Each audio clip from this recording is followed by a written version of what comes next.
Okay, I guess I better go ahead and talk about this because there's been a lot of things that are going on, and I know that most people are not happy with the live stream. So, how's it going? I'm going to go ahead and begin this live stream discussing what Scott did, and people are canceling him for this reason. I'm talking about the creator of Five Nights at Freddy. Now, a lot of people have been discussing this issue for a while, and the fact that he left and retired from this whole situation. It's kind of sad that people attacked him and threatened his family. Now, this is the snippet that was saying that he kind of said, before I say anything else, check out the awesome piece of fan art. Pretty amazing stuff, right? I have boxes and boxes of artwork like this from fans that I saved over the years. I've tried to answer many of the letters as I could, but I apologize to anyone that missed it somehow. Someday when I have a bigger living room, maybe I'll get a giant college of all the fan art I collected. Stuff like this has made it all worthwhile to me over the last 7 years. I've been blessed and fulfilled a rich career, and have been shown a great kindness and tried to show great kindness in return.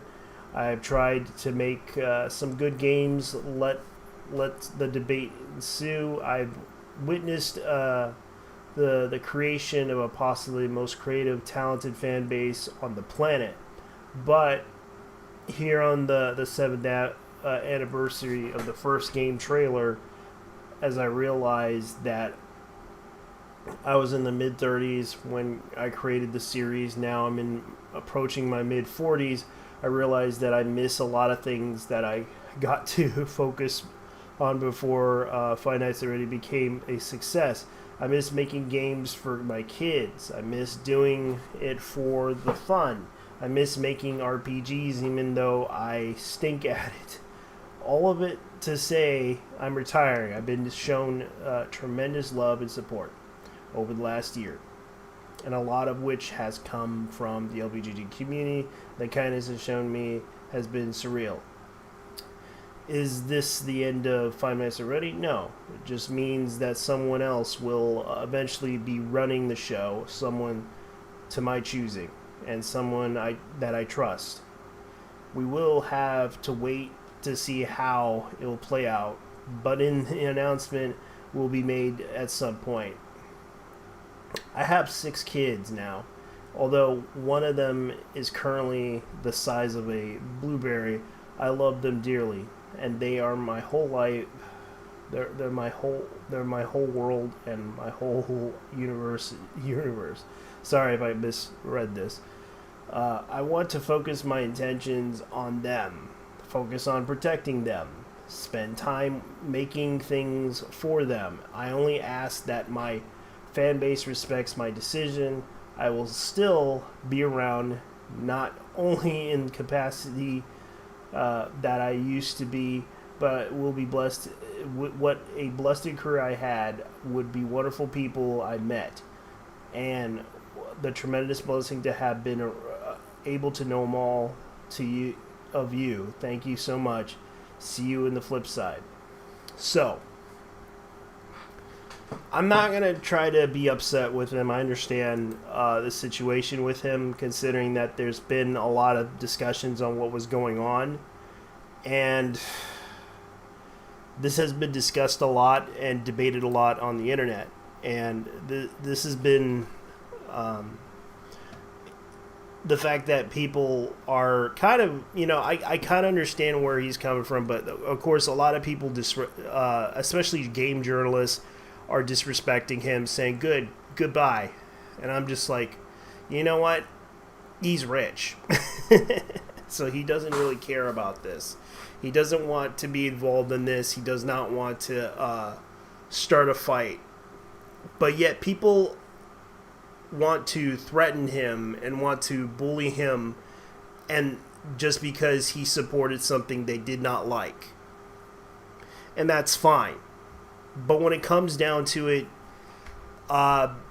these people basically doxed his home, his family, even went so far to go after his wife, his pregnant wife. And this becomes a problem to the point where you have people like this that are basically getting upset and very heated on politics, to the point that they basically got upset over their identity being attacked. These people, you have to understand, these people are not very stable, because the fact is that they've been basically attacking him over the fact that he basically donated to a party that was against the LGBTQ. And keep this in mind, this was something that people found out about, and yes, he admit to this, but he didn't try. He also voted for He also voted for Democrats that he felt they should be supportive. The problem is that these people who basically got passionate and very heated about this issue went so far to the deep end that they basically were so obsessive and very angry that they went after him. I don't condone this type of behavior, because this type of behavior, they even went so far as to go after the VisiPop, the people who created that one cartoon series, Hotel, I think it was Helibid Hotel, which I have to say is a very entertaining show. But when it comes down to it, they even doxed her for basically making an opinion about this, saying, hey, I don't condone this. I don't support harassment against him. And they went so far as to basically dox her as well. This becomes a problem to the point that it ruined everything. They basically tried to hurt people for no apparent reason other than the fact that they were very passionate and very heated about this issue, about their beliefs. And to the point that they basically did this. Should Scott be canceled for this? No. Should VisiPop be canceled for making an opinion about this? No. But these people basically went off like immature children and doxed these two. And that's what caused this whole mess. To the point that they wanted to cancel these people. Keep this in mind, they went so far to go after his family. And they wanted to hurt him because they felt that they felt threatened by him. That is how they felt. They felt very threatened because their identity is being attacked by so-called politicians that they felt were targeting them, were plotting to kill them.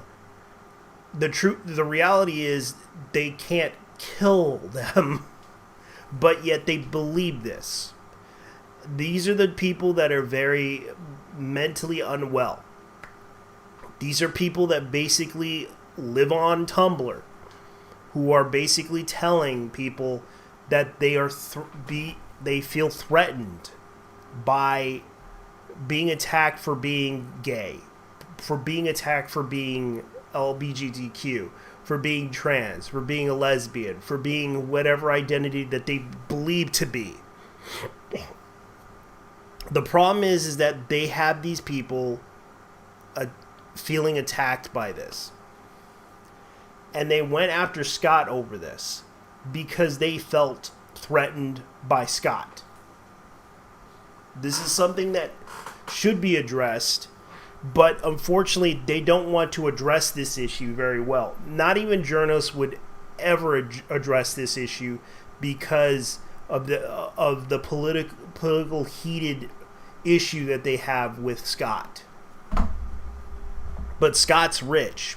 He doesn't give a shit about this. All he cares about is his family. All he cares about is spending time with his family, which I do support. But the problem is that you're going to have these people who basically target somebody based on the fact that they feel threatened by some issue that they have. Excuse me. I really hate that. But this is something that has to be addressed. And I know that these people feel attacked by this. But that's the problem. They basically see this as a threat. And I'm not trying to cancel them. I'm not trying to attack them. I'm not trying to do anything to... but this is something that needs to be addressed. And I know that some people have been talking about this. And it's something that some people had to address, because I know that some people don't like the idea of being attacked.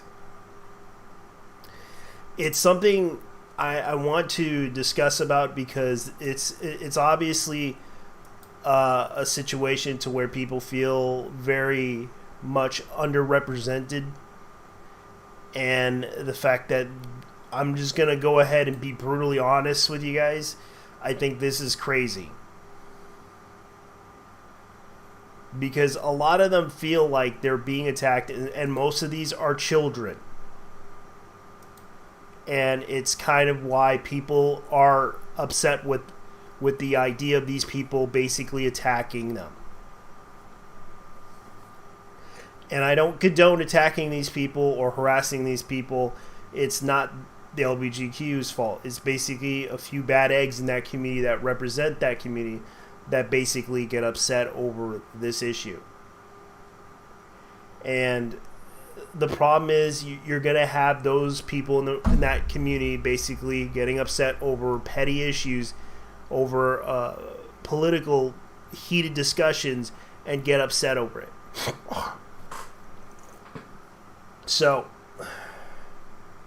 this kind of stuff kind of gets a little bit heated. So I'm just going to go ahead and see what the video that I'm going to be showing you guys about somebody talking about accountability. And I'm just going to go ahead and see if I can find it, because there's certain things I'm going to probably talk about that I'm going to disagree with him on, because he basically wants accountability, and I want to counter that argument with accountability versus a certain group. So let me go ahead and look up the studio video, YouTube video. Nope, that's not the one. I'm going to go ahead and see if I could find it.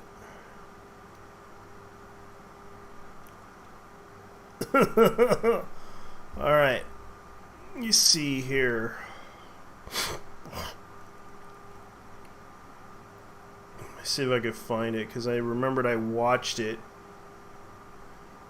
by somebody who basically talked about accountability. Oh, here it is. So I'm going to go ahead and get this person's video discussing this issue, and that's Kavanaugh. So let's go ahead and show you. Still very, very popular. David Dobrik, rubbish. Alright. In the next 60 seconds, I'm going to show you how to naturally control blood sugar and naturally... I hate when that... It's like, I'm just trying to get this... I'm going to go back.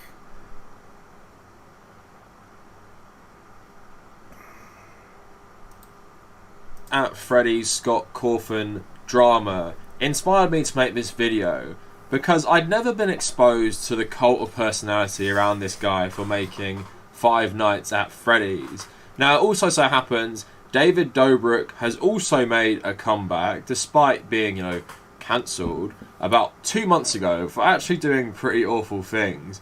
And now he's come back like nothing has ever happened, to, I guess, the great pleasure of his fans. So today I want to talk about YouTuber and creator cult personality, which really allowed to sort of escape accountability for their actions, because a lot of these people just don't care what these guys have done. Now, I also want to talk about JonTron and that drama from about 2017 to show you how this stuff does kind of work, in that even if you say some of the most vilest, racist stuff, you can still make a comeback without really apologising, because your audience will probably forgive you. It feels like these days, in the age of so-called cancel culture, that no matter what you do, you'll always be forgiven if you just make a really rubbish apology, often non-apology. So we're going to talk about all this today. But before we get any further, a lot of my work on this channel is demonetized because when you're covering more serious, sometimes edgier topics, YouTube doesn't like this. So if you've ever enjoyed my work, please consider becoming a patron. And you don't have to pledge a crazy amount. I want to build up my Patreon based on as many people as possible pledging little amounts, like $1 or $2. So if you feel like I have ever brought anything that's worthwhile into your life and my content, please really consider becoming a patron to help me continue to do this, regardless of if YouTube monetize or not most of my videos in a given month. Also, if you want to join our communities, come check out our Discord and my subreddit. Those links in the description. And if you want to follow me personally, please check out the Tabernacle at Twitter, at Instagram, and also my personal Reddit, where you can keep up to date with all my content and what I'm doing. So thanks so much, everyone, for helping me hit 35k last week. I actually forgot to buy a chocolate orange over the weekend, but here's something you guys can help me with. How should I stack the oranges? So I'm getting one more. So for every 5k we get a chocolate orange. How am I going to stack them? Like, what is the best way? Because if I get the new one that's there, it just kind of looks kind of weird. I don't know. So in the comments, put how I should stack them. Also, I live stream 2 times a week, Tuesday and Thursday. Upload that on the Tabernacle Extra, and that is my stream archive channel. A lot of people ask me, why did you private the video? I never private videos after just uploading them. It's simply on the Tabernacle Extra. It was a stream. I made a video last Monday on the Scott Cawthon 5 Nights at Freddy drama. To basically sum it up for you, it was basically revealed who he had donated to for the 2020 election cycle. He basically maxed out his political donations to some of the worst politicians in America. $5,000 for Mitch McConnell, $2,000 for Donald Trump, Devin Nunes, Kevin McCarthy. Now, why this was controversial, it's not just, a rich guy donating money, is that the 5 Nights at Freddy's community has Scott deeply involved in it, like collabing with creators involved in that community, doing charity streams and stuff. And it also has a really strong LGBT element to that community. It's always been like a safe space for LGBT members, and some of the mods of the subreddit were LGBT and transgender. One of them actually resigned over this stuff. But basically, I made the video on it, and I got a lot of backlash in the comments from fans of this guy, and it's partly why I'm making this video today. So after this was discovered, he put out a non-apology, and I read it all last week, but I just want to read out the most important parts to me, where he isn't apologising. So he's basically saying the controversy is because I exercised my right and duty as an American citizen to vote for and support the candidates who I felt could best run the country for everyone. That's something I won't apologise for. Yes, I supported President Trump because I felt like he was the best man to fuel a strong economy and stand up to America's enemies abroad, of which there are many, even if there were candidates who had better things to say to the LGBT community directly and bigger promises to make. I believe their stances on the other issues would end up doing much greater harm to those communities than good. People don't want to discuss things with one another anymore. They want endless apologies and submission. People who are expecting that will get neither from me. I'm a Republican, I'm a Christian.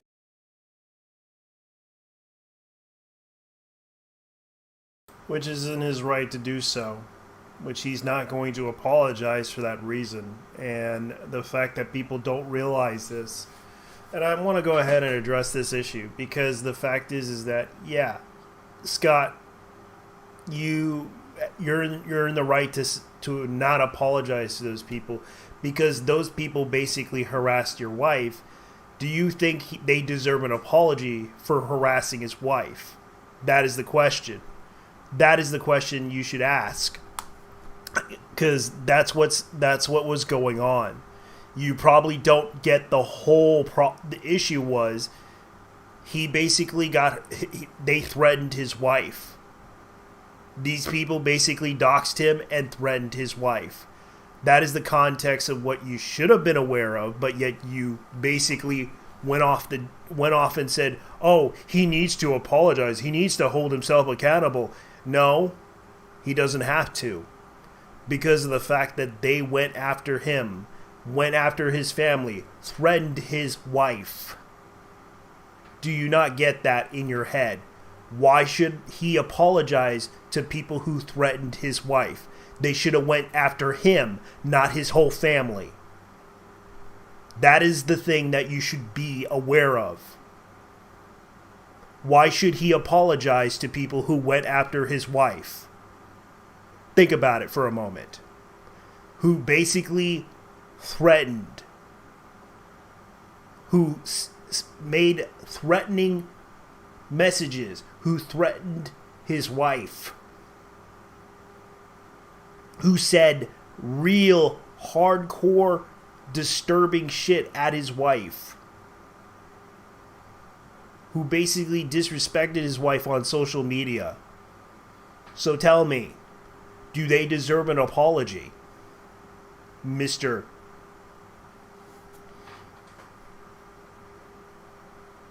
And I'm pro-life and I believe in God. I also believe in equality and in science and in common sense, despite what some may say. All those things can go together. That's not an apology or promise to change. It's the way it's always been. So if you want to see the reaction to those comments, check out my video from last Monday, where most of the subreddit supported him and the few people who were criticizing him were getting downvoted, save for like a couple comments.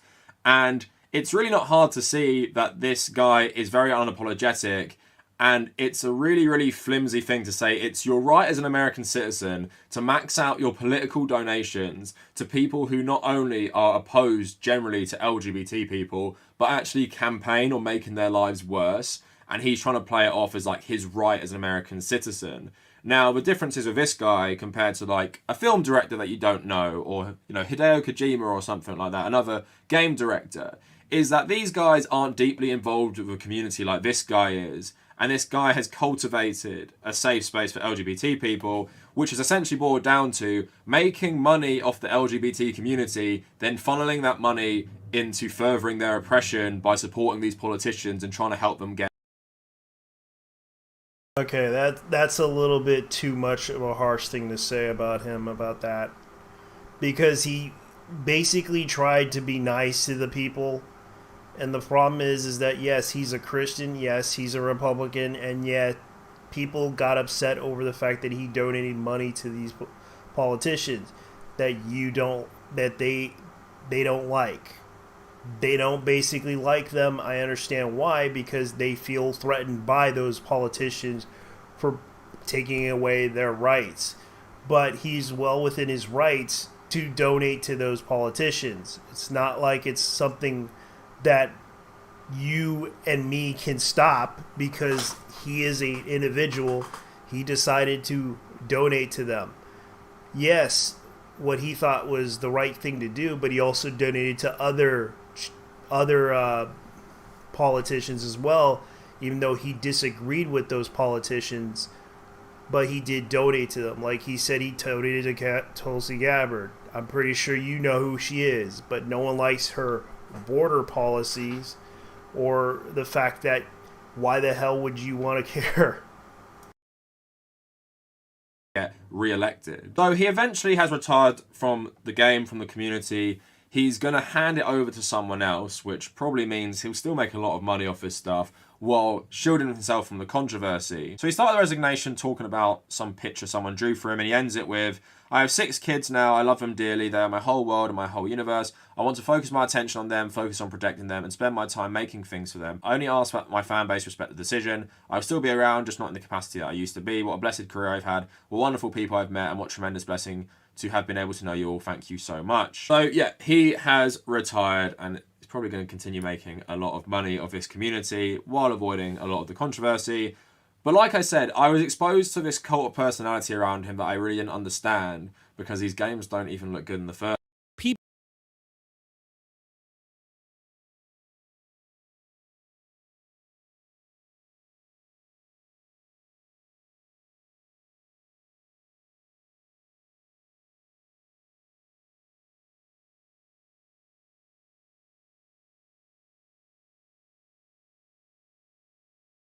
The way these guys will jump through hoops and twist themselves around, just trying to justify what he did like it's no big deal. So here's some of the comments on my own YouTube video. So the fact that we're even having this discussion is a massive invasion of privacy. There's a reason that people's voting records aren't accessible. Scott's donation records should have never been released. It'd be different if he was actually spouting out his political agenda, but Scott never wanted to speak on his politics. This is ridiculous. Again, such ridiculous logic. Because a guy doesn't, use the Five Nights at Freddy's community as a soapbox for his political views, somehow absolves him of fun.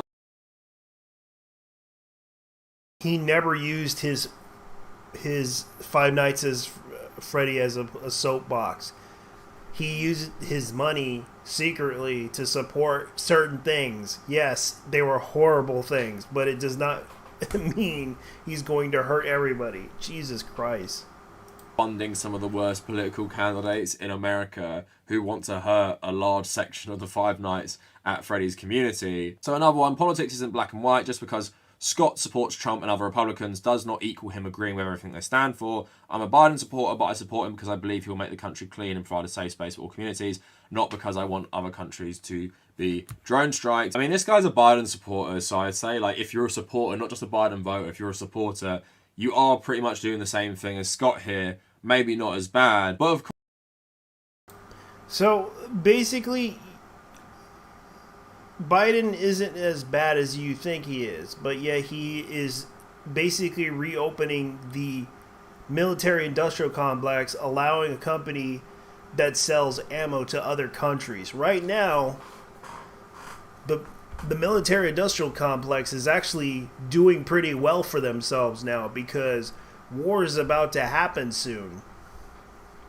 But then again, there is a situation to where they're trying to delay China from invading.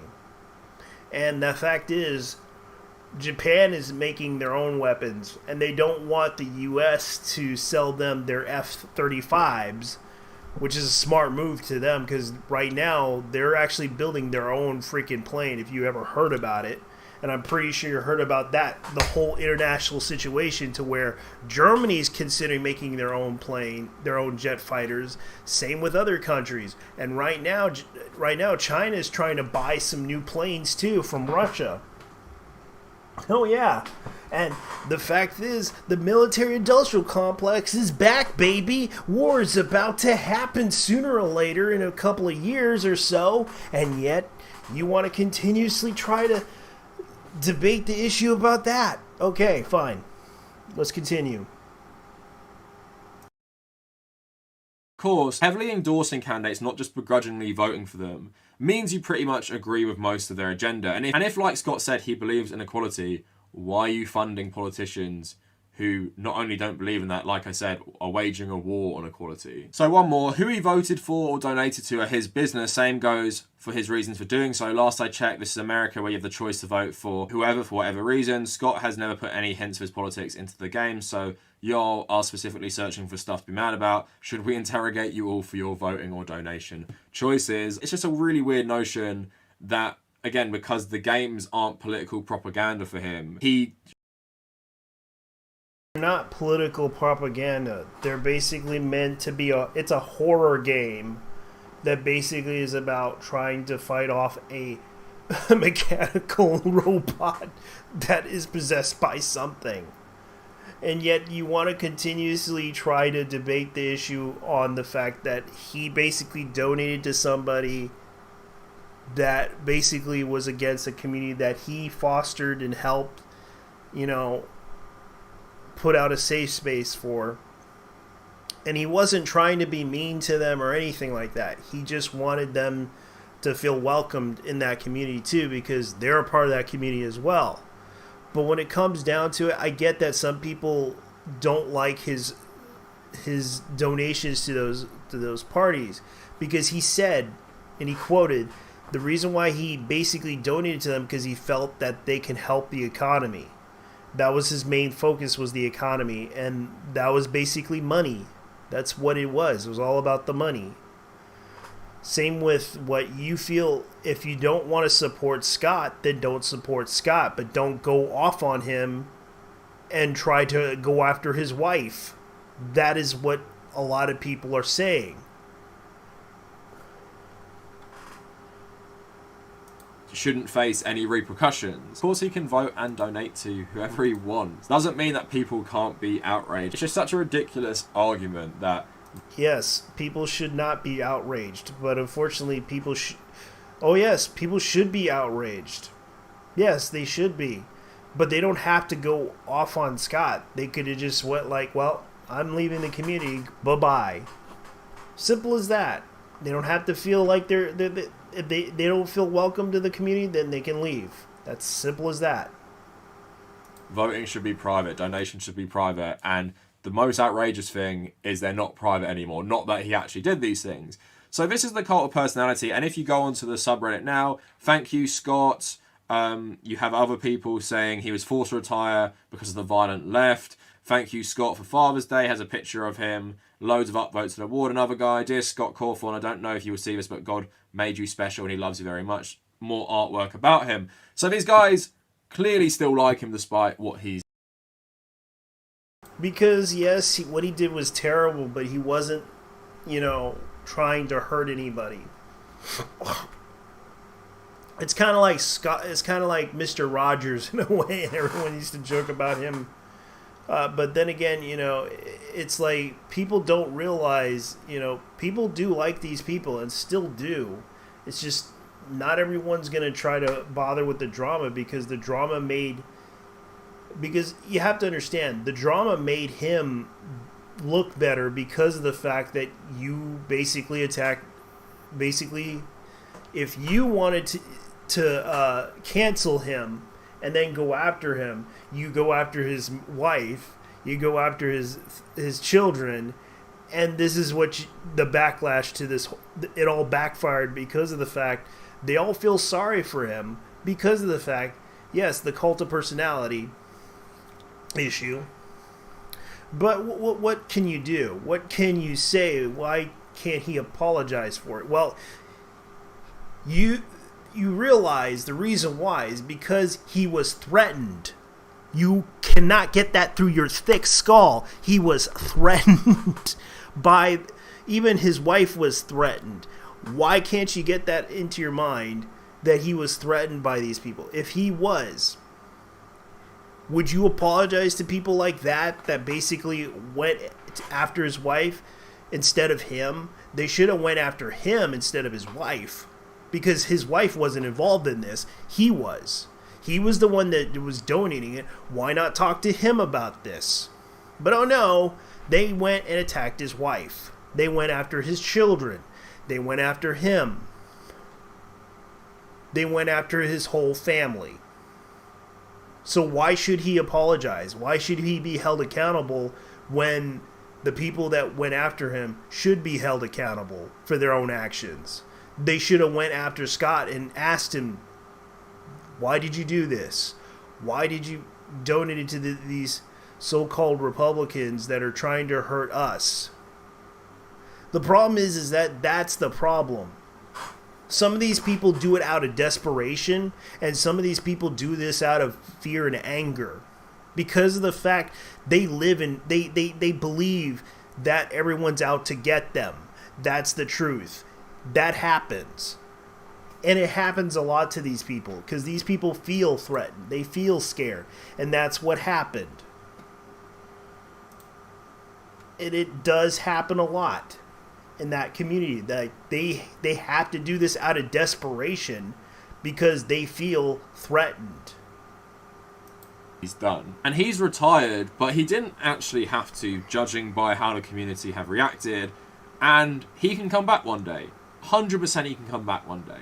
And we're going to get into someone who did come back despite saying way worse stuff and doing way worse stuff than this guy did. So I believe wholeheartedly, because of the community acting like the drama isn't a big deal. He'll be able to come back one day. So JonTron is another one. Throwback to 2017. So JonTron is a popular gaming YouTuber. If you look at his channel now, I'm going to come back to this a bit later as well. 6.6 million subs. He doesn't upload loads and loads, but he does various other projects. But here you have, a week ago, 3.5 million views. A month ago, 5.6. 10 months ago, 8.3. So still a very, very popular YouTuber. I couldn't dream of views like that. And I especially couldn't dream of views like that if I said some of what he said and believes. And again, non-apology for this guy as well. So Game Rant has explained it all. So it all began on Twitter on March 12, 2017. Jafari posted an update defending the comments of incendiary Republican Iowa Representative Steve King.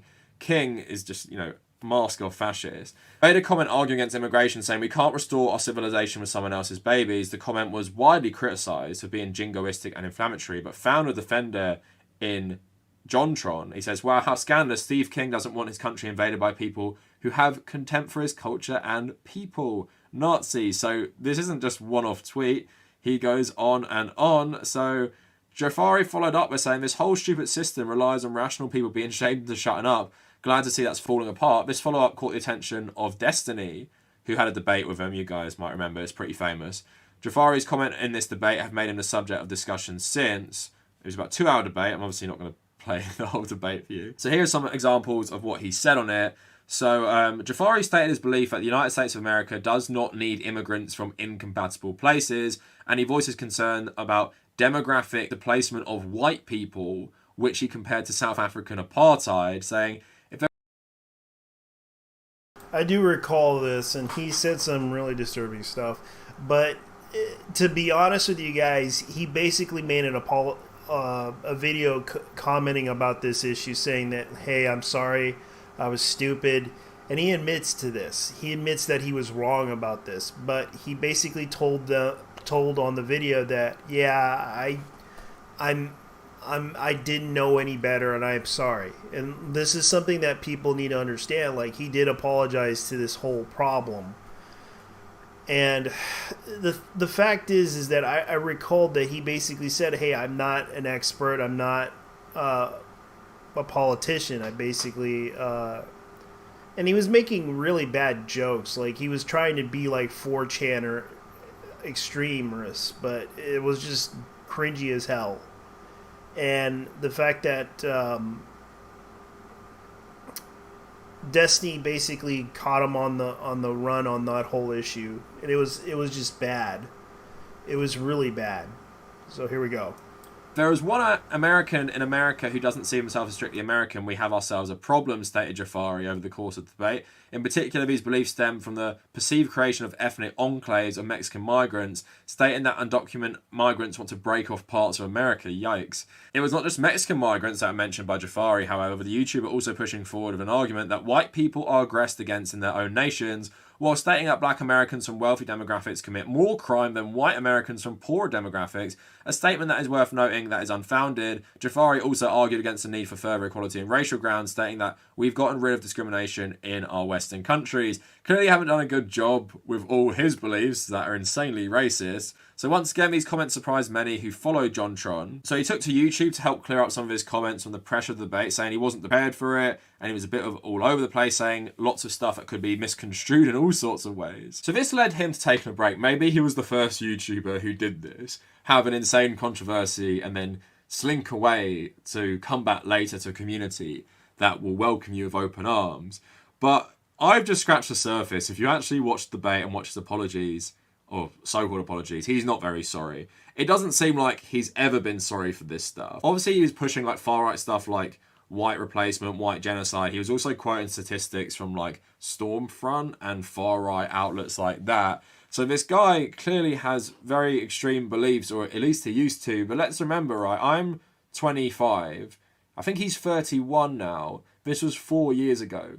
So he was older than me when he said all this stuff. So you can't give him the benefit of the doubt. It's not like he was 17 or 18 and some naive, dumb kid. This is like a fully grown man saying all this stuff. So rightly so, actually, looking into this drama, the community he has on Reddit were really mad, and a lot of them just said they're never going to watch his stuff again. So a lot of credit to them. From the research I did, They were way better than the Five Nights at Freddy's community.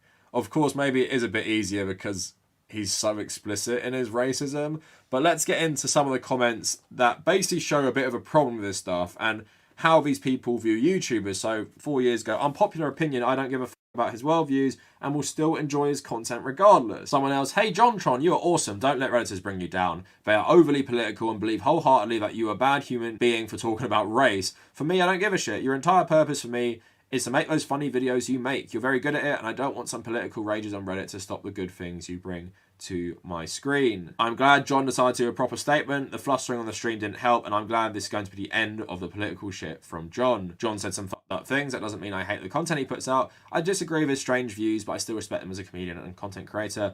Dude just needs to keep his political rants in check. I hope this is the last mention of this show, and he goes back to doing what he does best. So with the JonTron stuff, it's not like it came out that he voted for Mitt Romney in 2012. He's like full on saying like ethno-nationalist, white supremacist talking points. And the extremity of the politics, to me, means if that's someone I like, or I thought I liked, I'm not going to watch their content anymore because I'm going to be supporting someone who's basically doing Nazi propaganda for people. Again, not going to support them. And like I said, glad to see a lot of people rejecting this, but you see the problem even then. People saying they don't care. You can be mask off, fascist, I don't care, make me good content, and I'll keep watching. And it's like this weird relationship we sometimes have with YouTubers where they reveal so much of their personal lives to us and they sort of like welcome us into their personal lives. And then we feel like we know them. But then on the other side of the coin, other people think you can just like separate the art from the artist. And I don't think YouTubers are a good example of art because their whole content comes from their personality. If their personality has extremely toxic political views about people who may be watching their content, I think that's far different. Like with Scott Cawthon, if you want to play Five Nights at Freddy's, that's fine and stuff. But if you're part of this community, that's where the problem lies. I feel like with YouTubers it's a lot different because the content they make is completely personality based. And when they reveal their personality to you, I think it's problematic if you still like them despite this. Now, someone brought this up a bit later. So about, last year someone said, was it common knowledge that John was a racist and no one told me? Or is this just surfacing? Now people, years later, on the subreddit, seem like they don't care at all. So cancel culture can suck my d. John's already got flat for saying some dumb shit. And here we are again. People really need to learn to let shit die. This again, imagine thinking someone is a white supremacist, even though they've never said or given any indication that they believe white people are superior to other groups of people. Take that misplaced outrage to Twitter, they'll love you there. I don't think he's a racist. Make what you will of his political views, but cancelling for them is stupid. Can't believe people still think John is a racist. Everyone took that one thing way out of context, and John even apologised afterwards and explained that what he said was not what he meant. Redditors and Twitter nerds never give up because of his unhealthy obsession with being vigilantes, even though the best weapons they have are downvotes and being annoying. So even the comments I read out are like not just like throwaway comments, like random political takes. It's not like he was talking about like free market capitalism versus socialism. He's actually doing far right propaganda. But this is the problem with YouTube, right? The longer it goes on, the longer you just act like nothing happened, people forget. They not only kind of forget and forgive, they also say to anyone who brings it up again, get over it, you're dumb. Despite this guy addressing the controversy but not really apologising. So he's not like grovelling before us. So I'm hoping with my community, if I started spouting off like far right talking points, I'm hoping most people wouldn't be like, well yeah, Kavanaugh still makes good videos, even though like I don't agree with his political views. They're his own views, and cancelling him for them are stupid.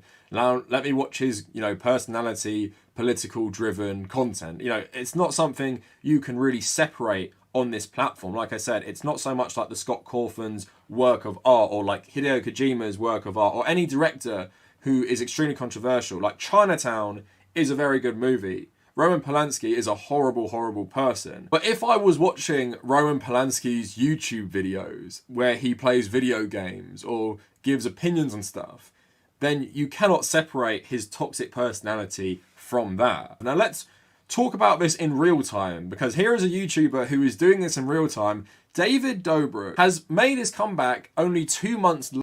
People ask me every day, what do I... So pretty much that's what's going on, and the fact that they are going after Dobrik about this. All right, let's continue. After all the controversy came out about this guy. So he's showing you in real time how you do this. So his controversy, where do you even begin with this stuff? Now, one thing is he used like this digger to swing one of his friends round, and he was driving. One of his friends called Jeff, and this was on Hold My Feeding Tube. So what happened to the dude? Cracked skull, broken arm, detached retina. So he did this like totally irresponsible, and he has a history of doing like really irresponsible stunts with like Tesla cars as well. So he's really like doing dangerous stuff anyway. But then you have other stuff like this guy called Seth came out and talked about how David essentially wouldn't pay him for work. He had to beg him to be paid, and I made a video about like how YouTubers are bad capitalist bosses. Only after you asked him, like, dude, you got to pay. Only after I told him, like, seriously, like, bro, like, I don't know if I could pay my rent this month because I was relying on one situation to basically help me move into a new place, which is literally what my God. Was. And he's arguing with me about giving me the money. So yeah, David wouldn't pay him for work, so this is another one showing that David is a bad person. And the worst one was that David makes like these vlogs of him and his friends. One of them contained one of his friends having a threesome with 2 girls, and he even bragged about this, saying that he gave his friend his first threesome. How mature these guys are. Yeah, my buddy Dom made an Instagram story, and he's like, I want to have a 5-some tonight, hit me up. And this girl hit him up, and she's like, I have friends, and she sent over all her friends' Instagram links. And he's like, yeah, come through. And 7 of them ended up showing up. And then they all, they were, when they all got there, they were like, oh, no, I don't want to have sex. I don't want to have sex. And then like blatantly in front of everybody. Yeah. Well, they didn't want to have sex, except 2 of the girls wanted to have sex. So he just ended up having a threesome, which was still his first threesome, and it was very exciting for him. So well, you guys sent like 3 of your friends in to confirm it was happening. Yeah, I mean, you know, he didn't have sex with them unless we saw it with our own eyes. Turned out that the girl was actually extremely drunk and didn't consent. She then accused the guy of rape, but people were mad at David Dobrik because they believe he facilitated this, and he was friends with a well-known creep who did this. And then, of course, he was bragging about giving one of his friends this threesome, and there was a lot of alcohol involved in this party, despite the girls being under 21. So this is all, like, really controversial stuff. Can you imagine if this stuff came out against me, for example? Do you think I could make a comeback in 2 months? Do you think people would accept me doing that in 2 months? But these YouTubers who are extremely popular, they foster such a cult of personality that people don't even care about this stuff. They don't care about his awful behaviour. They don't care about him being an awful boss. They don't care about him doing dangerous things that have got his friends injured. And yeah, he lost a lot of business. He got, multiple sponsorship deals terminated. Loads of people didn't want to associate with him anymore. But then he just comes back in 2 months. Like, nothing happened. And even worse, he made an apology on his second channel, which was rubbish. Basically saying he needs to do better. Not very upset. And then he makes another video on his main channel where he's like crying, talking about how bad he is. And it goes to show this guy didn't actually care about what he did. He cared when the sponsors started pulling out and everyone started saying what an awful guy this guy was. Now, he has uploaded a new vlog called Surprising My Friends, and this is a year after he loaded his last vlog. So basically, he got famous for doing these 4-minute vlog videos. His fans really love this stuff. So, cynically, he's making one of these new ones because he knows that's what the people want. 2 months ago this stuff happened. I covered it on my channel. 2 months and a bit ago, all this stuff came out about him, and he's back. Look at the comments in the video, the top ones. I've never clicked on anything so fast. The amount of happiness I felt hearing that, are you vlogging right now? Yes, we are. And seeing that every Tuesday at the end of the video gave me an overdose. Bro, this is the happiest day of my damn life. Glad to have you back, bud. It's strange to watch this after everything. Yeah, it is. But as soon as I get drunk and crazy, it just feels right. I've missed this more than everything. The way this made me happy, like I haven't smiled in so long. I'm so happy. Nothing changed. Exactly, nothing's changed. Let's go. Never laugh so hard. So, here is a guy coming back like nothing's happened after loads of controversy. And this is what the YouTuber cult of personality enables you to do. Come back like nothing's happened.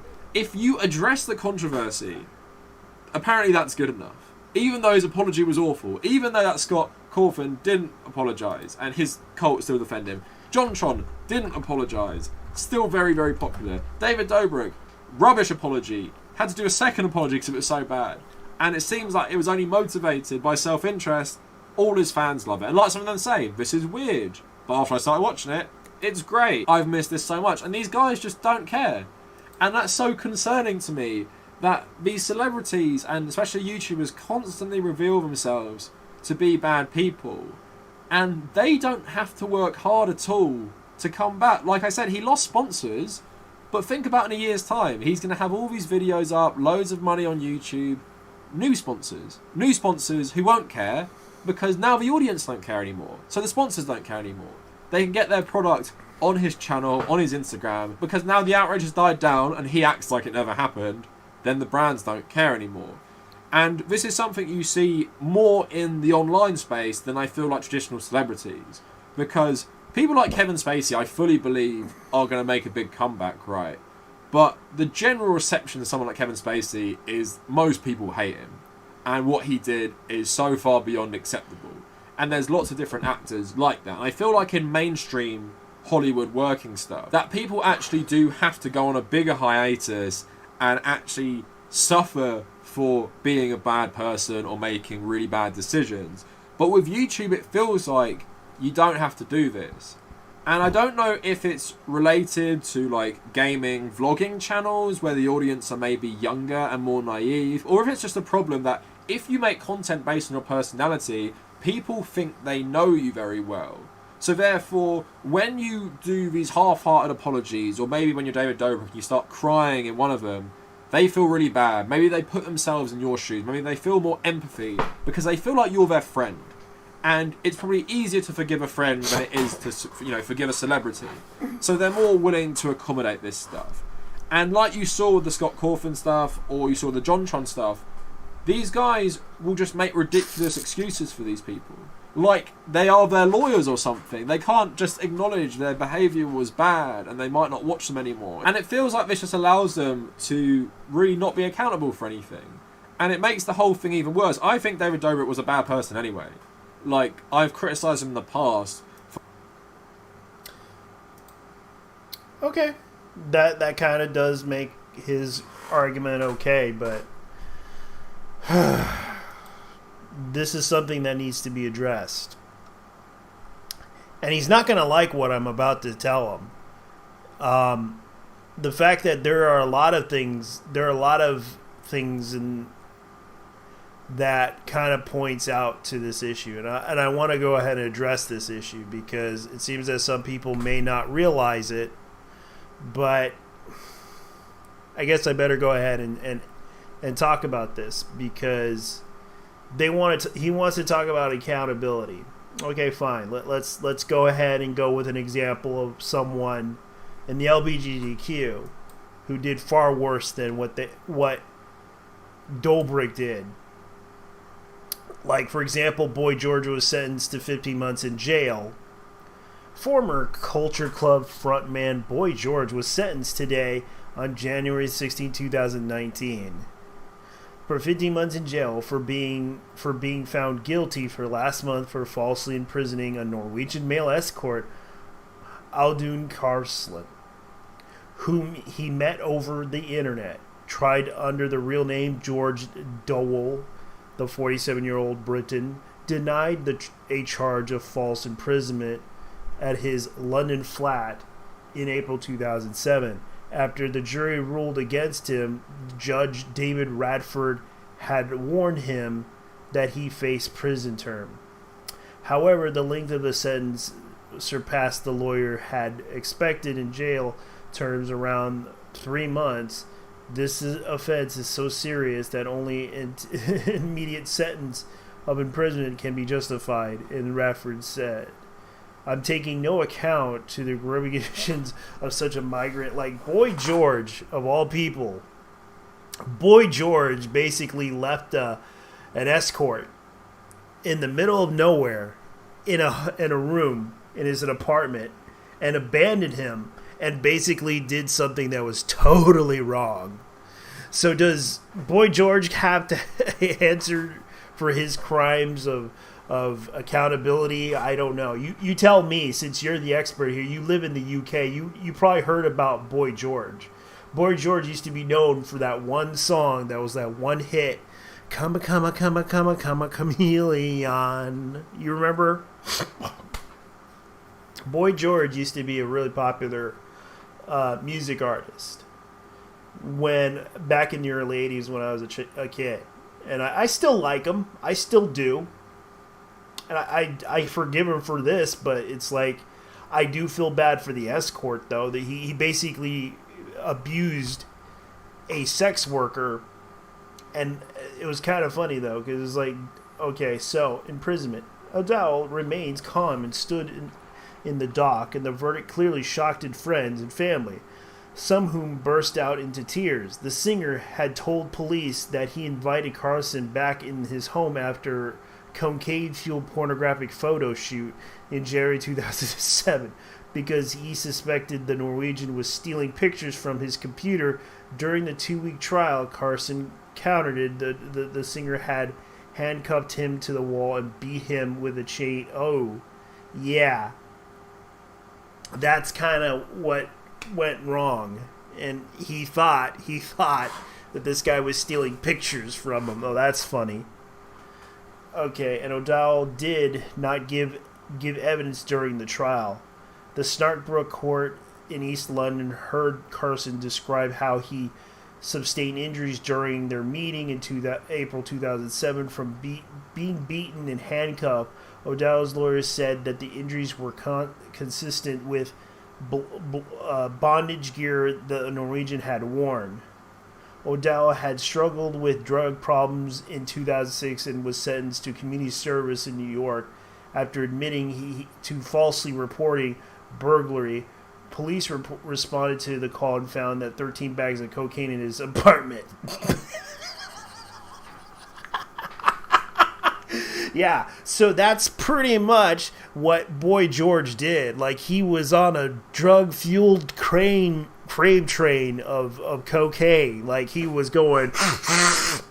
That's what he was doing. He was doing the... That's what he did. He was sniffing the powder. That's what he did. And yes. and he's an adult, considering that he is like a very old man now. And I still like Boy George, but he went all Rick James. He's like the gay version of Rick James now. Like, he basically said, I'm Boy George, bitch. Yeah, that's what happened. Like, cocaine is one hell of a drug, yo. That's what George should have said. And yet, this is an example of LGBTQ not being saints. But that's what happens. Not everyone in the LGBTQ is a saint, yo. Boy George is an example of that. He became Rick James. He's like the white version of Rick James. Like, he basically said cocaine is a hell of a drug. And yep, that's what happened to Boy George. He basically went on a drug-fueled explosion and basically tried to take it out on a sex worker in bondage gear and basically abused him. That's what happened. And I'm just pointing this out to you guys because keep this in mind. That's what happened to him. So yeah, his lawyer said that it was likely that he would spend 6 and 7 months behind Mars, but declined to say whether O'Dowd would launch an appeal. So yeah, he basically he basically did it to himself. He did not care, but should he take accountability for his own actions, his own mistake, his own reasons, because he was abusing drugs. And that's the biggest problem with the LGBTQ, is that certain people abuse drugs in that community. And should they hold themselves accountable? That's the question. Because I'm just revealing the dark side of the LGBTQ. And what do you think is true or not? I'm just telling you. Let's go ahead and go with the next one. And I'm going to go ahead and show you another example of another person. Matt Cohen, Gamer X mid-boss CEO, steps down amid sexual harassment allegations. Now, keep this in mind. Matt Cohen was the founder behind the developer of Mid-Boss, an LBG gaming convention known as Gamer X. Should he be held accountable for his own actions? Yes or no? That's the question that you should really consider, because I'm just pointing out the dark side of the LGBTQ. Because the fact is, not everyone in the LGBTQ is a saint.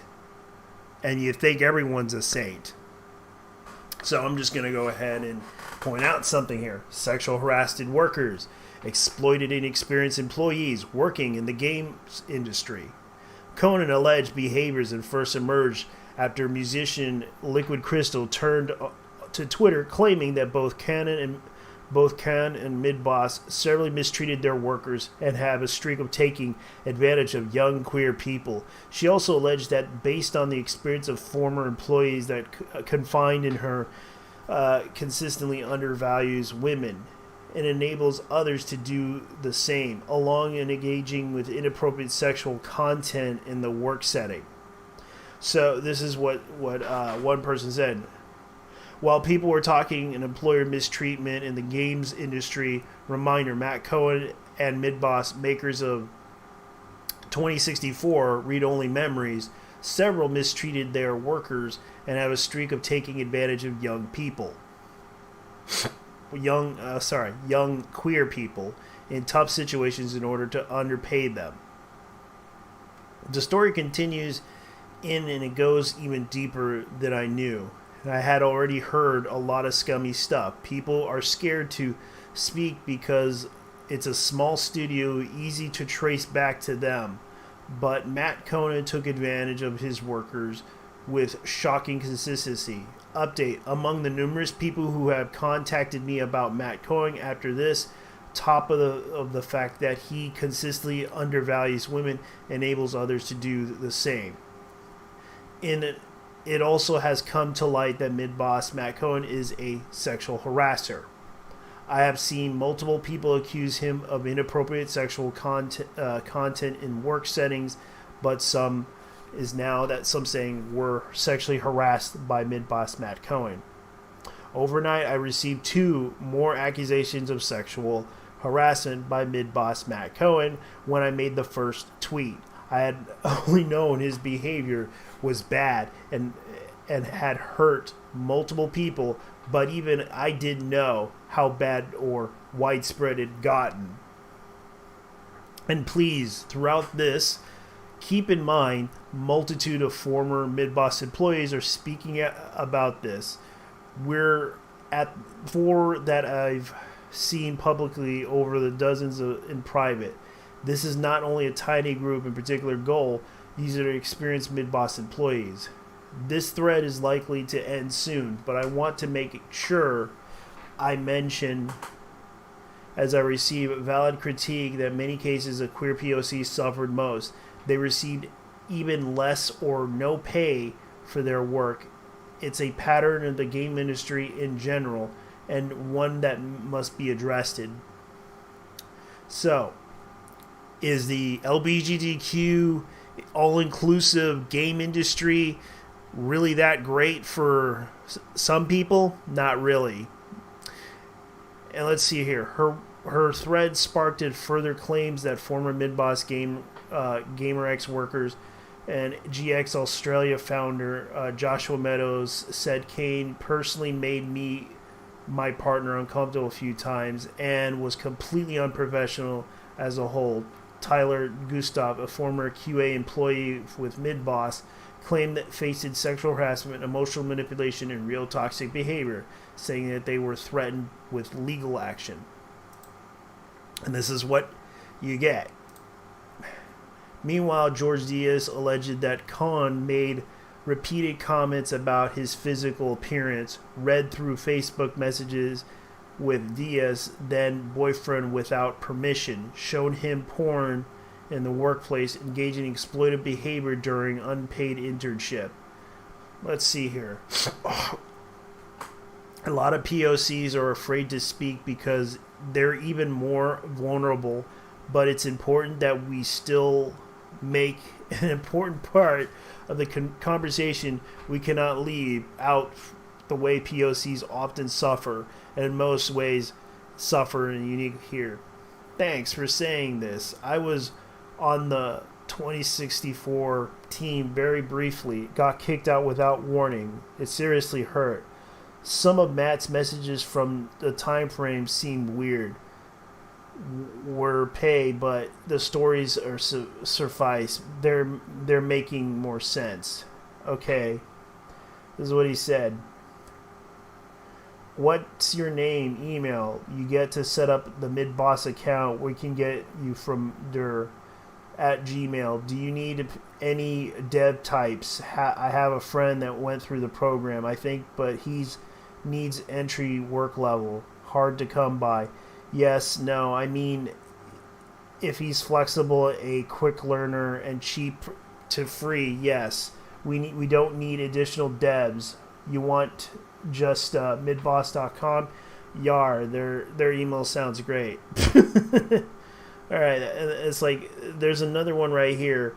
What can we do to protect the current mid-boss employees? Hire them. I found very fortunate that in that I have a lot of work opportunities and standards almost. Let's see here. It's no shock that they are in the industry and all that, but I think everybody knows this now. This is a disappointing thing, hence Scorched Earth bit. And now many of them are banging the drums, must do better, more diversity, privately are shit. Matt Cohen, who is basically who I had in mind, but he was in the same spiral of all of this. I never knew about any of the sexual abuse in his part, but he personally made me and my partner uncomfortable a few times. I certainly consider him completely unprofessional as a whole.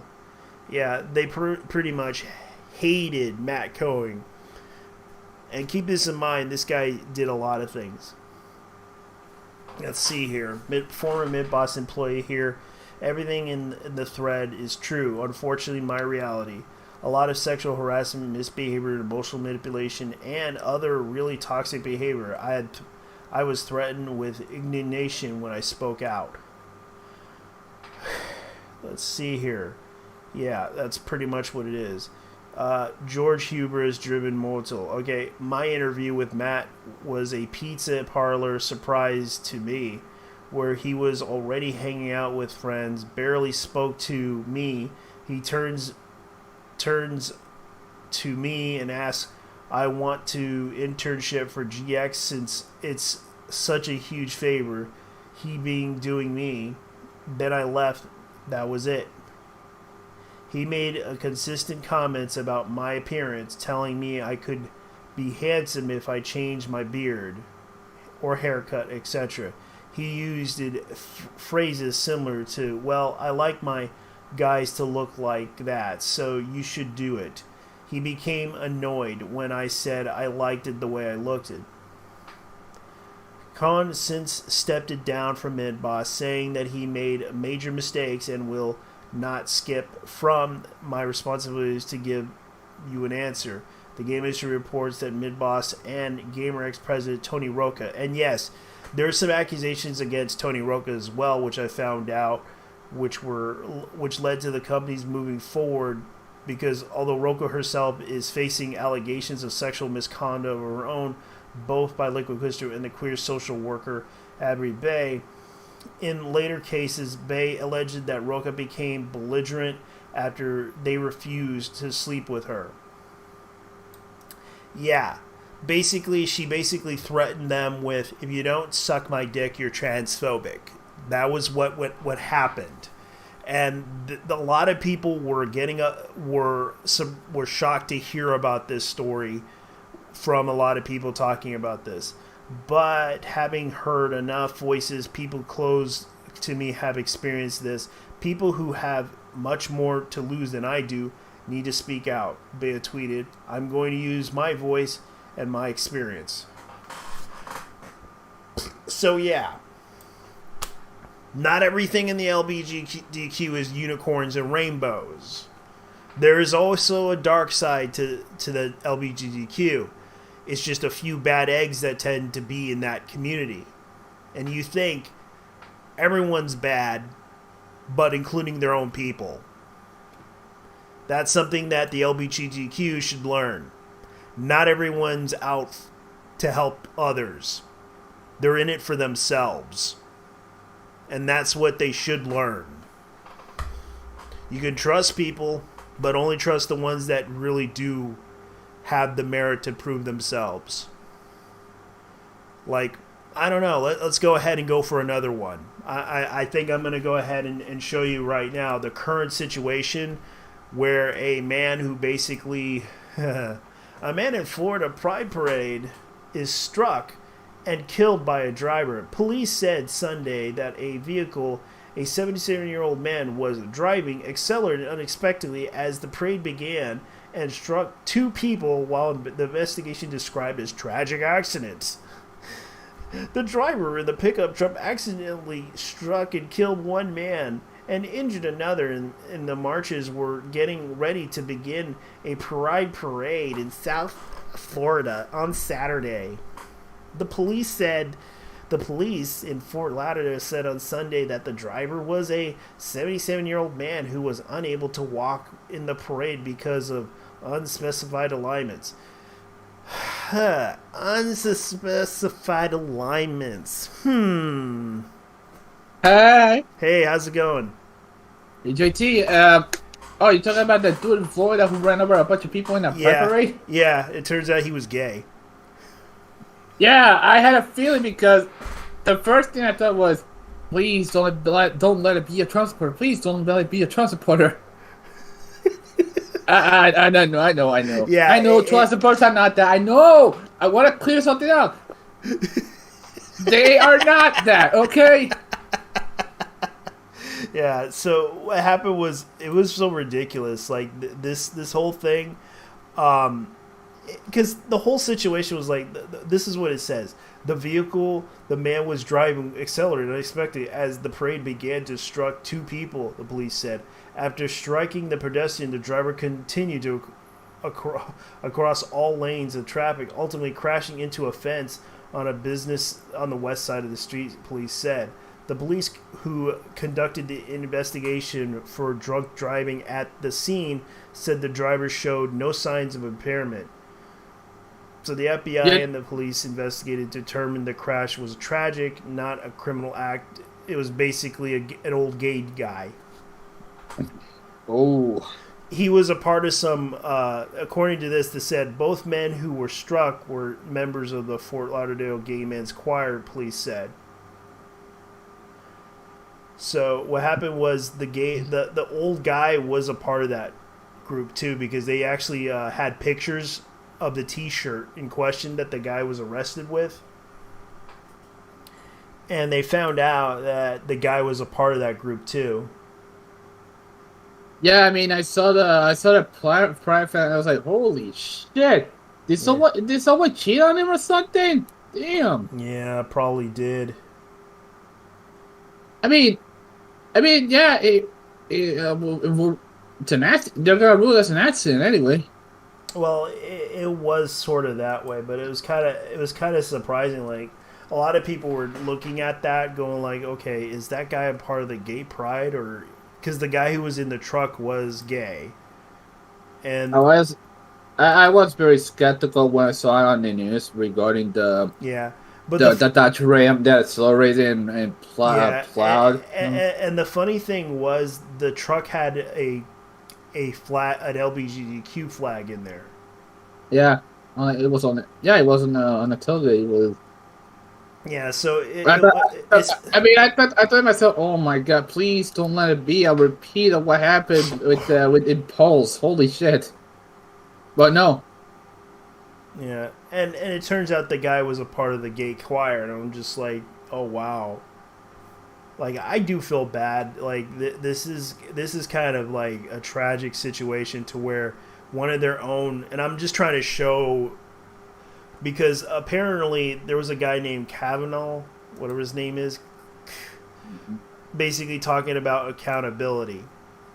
Talking about, like, he was talking about the cult of personality between John Cron and Scott Calhoun and David Dobrik. Talking about that they should be held accountable. And I kind of honestly disagree with him, because there are several people in the community that do, like, I kind of talked about Boy George. You know who Boy George is, right? Of course. Who doesn't know who Boy George is? Yeah. So I talked about the fact that he got into trouble a long time ago, where he basically left a Norwegian sex worker. He basically was on drugs, and he basically chained him and beat him in an S&M fashion, and left him with bruises. And he had to go through a lawsuit with the Norwegian escort, and he basically had to go serve 15 months in jail for it, because he basically I think it was basically charges were not kidnapping, but sexual abuse. Because, you know what I find scary? This guy looks like Sargon of Akkad, but 30 years younger. Yeah, Kavanaugh uncle. Now that being said, Cotton didn't deserve to get canceled because of his political views. Yeah, I don't think he deserves it, but it's kind of sad that that two people basically, you heard what happened to the lady who did Helibid, Busy Pop. Oh yeah, she got dust as well. Yeah, and that kind of stuff I don't support. Like, that's just wrong.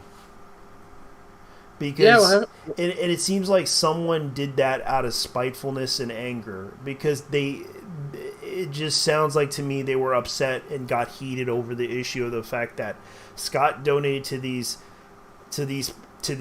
political things that I understand they didn't like, and they found out about it and got upset and felt passionately heated about it.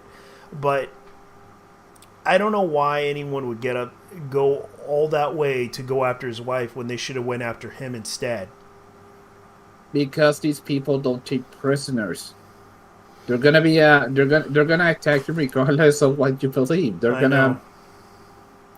And they should have never done it, but yet they have no. They think that we should treat them with the same rules.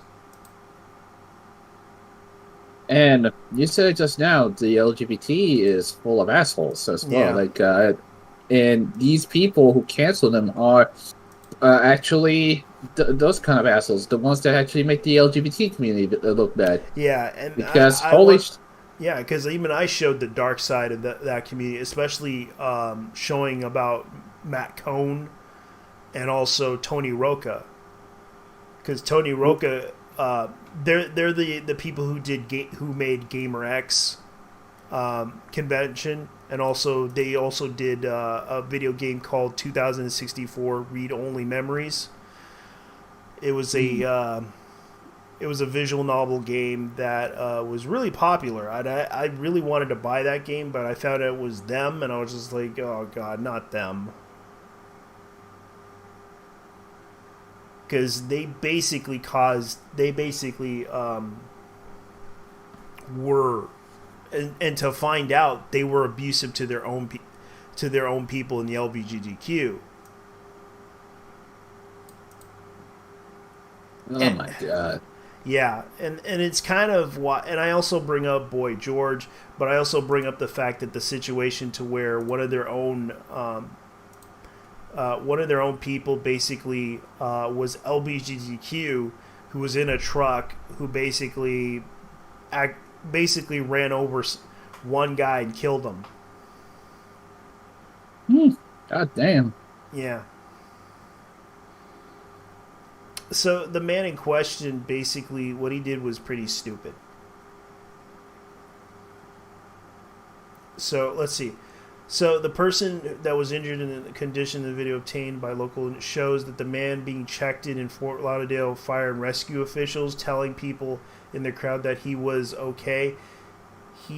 He also appeared to be wearing a Fort Lauderdale Gay Men's Chorus shirt. Daniel Squillis owns the garden store where the pickup truck ultimately ended up. He shared a photo of the local news and it crashed through his gate after hitting 2 people. The parade was canceled, but other festival events were to continue. So, yeah, that's something you really don't want to see, especially on any event. You know, someone. So the guy was too old to walk, so they elected him as the driver. I repeat, a 77-year-old dude who's too old to walk, so they elected him as the driver of the choir in the parade. And what happened was he literally lost his footing. Yeah, so what happened was apparently they could elect a better driver to put him in the seat, in the chair, or the trunk, or the seat. No, they had to elect a guy who couldn't walk to drive for quite a while. Here's what probably happened. He had a spasm from overworking his old legs while driving, staying to sit too long. Okay, so that's what happened. The guy was not in shape to drive. He should lose his license from the leader of the choir and should be fined for making such a bad decision. Note, this doesn't mean, Dude, it was merely an accident what happened to him. Yeah. So. Yeah, I can't really blame, but yeah, this is the type of situation to where accountability is kind of stupid here. It doesn't matter. It was just basically an accident. And I do feel bad for the driver and also for the victims because the guy basically did this by mistake and he's paying for the consequences for it.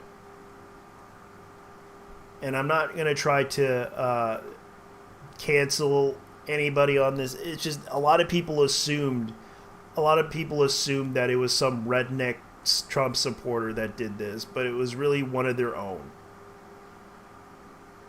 Well, like I said, not every Trump supporter is a homophobe. I'm just saying that the small minority, you know. Yeah, that's a small minority, and it's like, and I'm not in the support of kicking people out of the country or anything like that. I don't believe in that.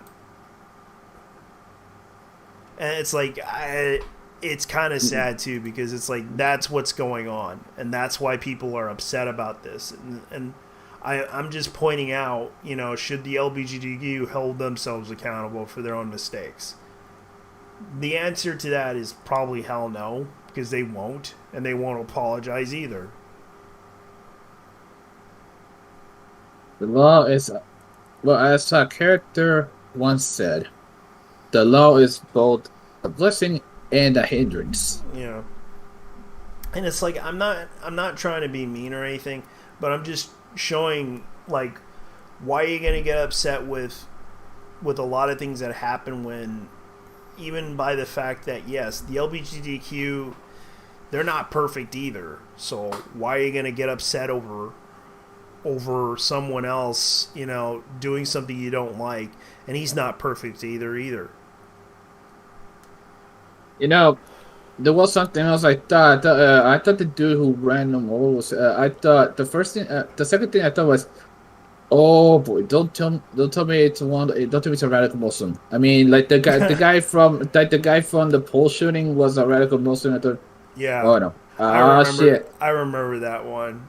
I remembered that one. That guy was basically going all crazy. Like, and you find out that he was like, he basically got that gun through a security leak. Basically through the Obama no drama thing. Mm-hmm. Basically, he got the gun by pure dumb luck, and they gave him the gun knowing that he had a prior. And he said he needed that gun for his job, and that was the biggest mistake.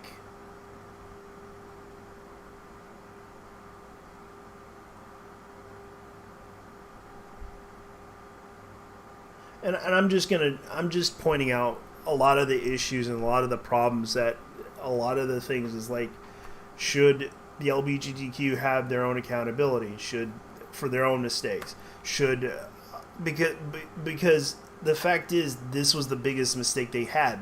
They let a 77-year-old guy drive, even though yes, it was a bad decision because his legs were hurting. But they should have just put him in the back of the truck and have someone else drive. Yeah, someone. Yeah, I mean, if you knew you were gonna have a leg spasm, I mean, know your limits, dude. Yeah. Because I do feel bad that this happened, and it's like it does point out some of the issues and problems, and the fact that this guy was a part of the choir who usually was in the truck, and the guy was a part of the LGBTQ. It seems obvious that this happened. It's sad that this happened, and I'm just saying from a lot of people that's this tragedy was not a Trump supporter. This was a man who was a part of the LGBTQ, and you could tell by his shirt right there that he had LGBTQ markings, and that he was a signified member of the gay man's choir.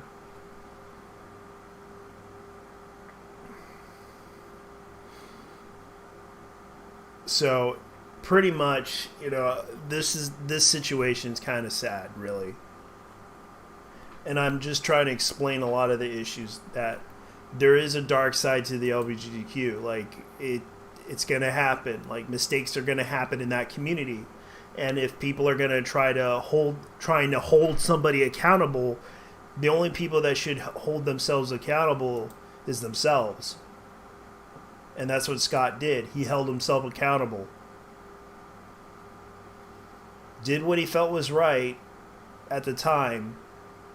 Didn't apologize, which is fine, because he shouldn't apologize to the people that were threatening his family. He should tell people, hey, I don't hate you guys. I'm not... sure, I did support these people, but don't take it out on me, and don't take it out on my family. That's the thing that they did. And they even took it out on Vizzy Pop, which is the wrong thing to do. And I understand... Isn't Vizzy Pop sort of a progressive or something? Yeah. And I mean, let's be honest here. She was basically a victim of the fact that these people will cannibalize. They're cannibals, basically. Yeah. As much as I am not a fan of her work, honestly, she didn't really deserve to be that, because I mean, basically, what was her crime? She spoke out against cancel culture. Yeah. That's what people should be doing, and it's like, I don't support the idea of canceling a person that did nothing to deserve this.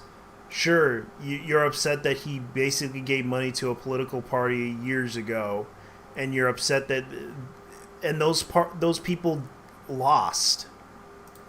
And you're upset that the guy is a Christian, an evangelical Christian. Yeah.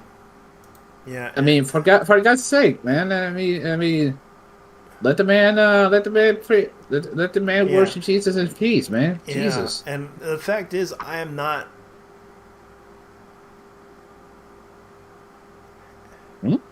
I managed to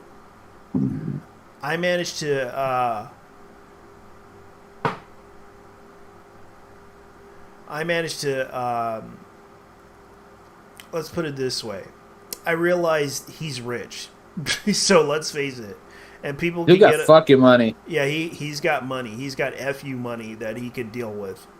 I don't think he can deal. Like, even if he says, yes, I'm retired now, so thanks a lot, guys, I'm quitting, and I'm gonna let someone else take care of my company. And it's like, it's kind of funny how people are going off on this and saying, "Oh, bye." And I'm like, you know what? I don't really. I will respect the fact that he's leaving, because I can understand why. Because the fact is, yes, his only interest is his family. That is the only thing he cares about, is his family, which that's what he cares about, and that's what he's doing. There was also the fact that the game was a hot. He felt that he wasn't having a lot of fun, considering considering that Five Nights at Freddy was a gigantic success. Yeah. And that's the thing that people have to understand. Like, he doesn't want to be known for being that guy that did Five Nights at Freddy. He wants to be known for doing something else. Like, I guess he wants to do like another project or something. Yeah. Like, hell, I wish they brought back one particular game that I want to see come back, and the fact is, I wish they would bring it back. It's called and I know the Japanese people who made this game, I forgot what it was called. Gun Griffin, I think it was called. I'm gonna say it was a mecha game. Yeah, it was a mecha game. Yeah, you know what I wish they would. You know what I wish would happen. What? If Genki, the people who made the Tokyo Spin Racer series, would get off their ass and actually do another Tokyo Spin Racer game, but not on phone. Like, yeah. Honestly, the last one, it never made it to America, but it ended up being a phone game, and that was a gigantic disappointment. It actually. Yeah. I mean, honestly, those guys are broke. They're more of a racing team now. Yeah, I know. That sucks. Ironic, because their Tokyo Spin Racer games were actually one of my favorite racing games. And I mean, hell, they also worked on the One Gun Main and Initial D games back in the PlayStation days. Oh wait, they worked on the. Sorry, that was Sega. Sega did the Initial D games. They did. Yeah. They co-developed a couple of the One Gun Main games with Sega. Yeah. Yeah, because I was like looking up a game called Space Griffin. That's what it was called, Space Griffin. And I was like looking at this game, going like, "Huh, that's cool." Why are some Japanese games so underrated? Like, and this was a very weird game.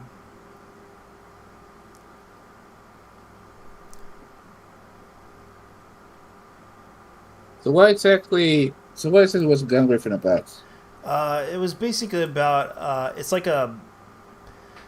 It was kind of like a mecha version of a maze. Like, you're going in a maze and you're fighting like some unknown terrorist organization, but you find out there's something weird going on in that whole thing.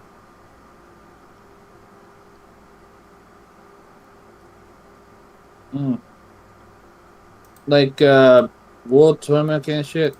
I mean, World Government. Sorry. Something like that, yeah. But it was called Gun Griffin VF9. It was on PlayStation. And it was published by Atlas. And I wish Atlas would have considered doing another one. Because I heard that game was, the reception, reviewed the PlayStation version of the game, rating 2 stars out of 5. And that wasn't the best game ever. But it became it became like a rare game. Hey, dude, speaking of mecha games, you should check out this this game that came out somewhere around the 1990s. All right, let me check out. It was a mecha game called let's see.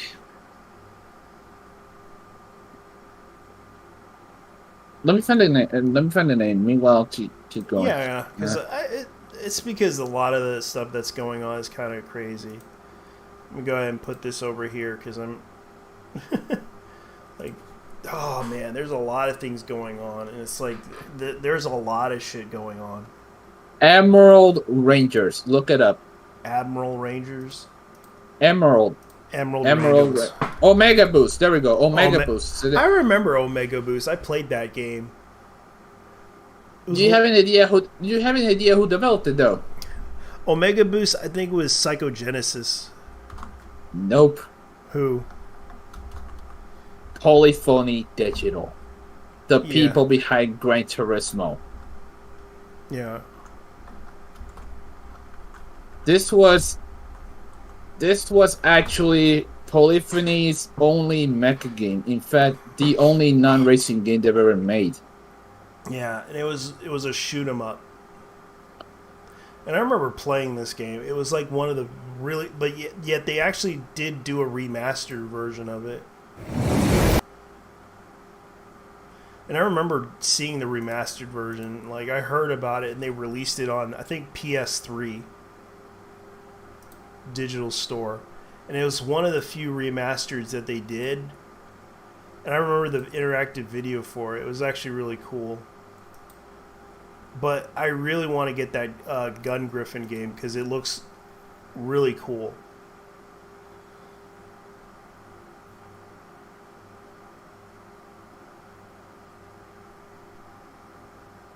Now the thing is, Mega Boost is another one that's really fun too. But a lot of people are the thing is, the mecha genre is a very niche market in America. Yeah, in the West. It is true, and I used to remember it wasn't that popular in a sense, but it was a very small group of people that really like it. And in the early 90s, mecha games weren't as hugely popular. The only games that were hugely popular for mecha was Mech Warrior and Armored Core.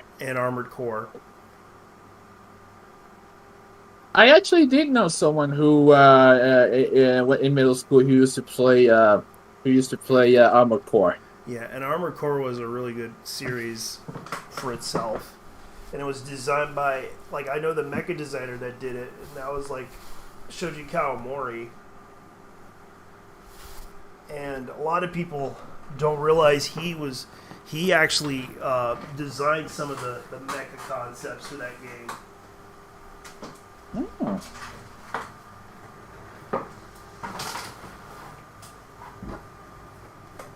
And he was the guy that did Macross. Oh, that explains. I mean, you know what else I remember about that game? The fact that Tips and Tricks back in the day used to have I am not kidding when I say this. They used to have a showcase of people's people making their own mechs. They would have to send a memory card. Yeah. To Tips and Tricks to see what builds would work. Yeah. No, to see what to see their builds and put them on a meta, see if they were good enough. Yeah. And I used to remember Arena too. I used to remember Armored Core Arena. My friend let me borrow that one.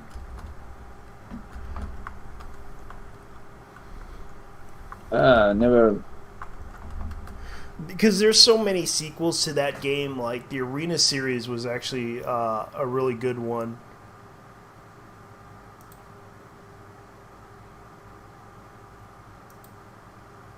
Like they had so many versions of Armored Core. The game series was from the PlayStation era: Armored Core Project Phantasm, and Armored Core Master of the Arena. But I called it Armored Core Arena because it was just Arena. And then they brought out Armored Core 2, and then Armored Core Another Age, Armored Core 3. I used to remember I played Silent Line, but I couldn't get into that one. And then after that they stopped the series. Like I wish they would have continued it, but they decided to go portable. They decided to go with the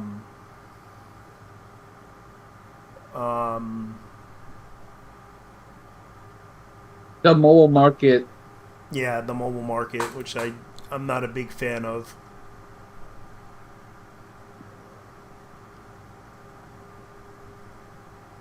Damn, From Software made this. Yeah. And I feel bad that From Software's not around.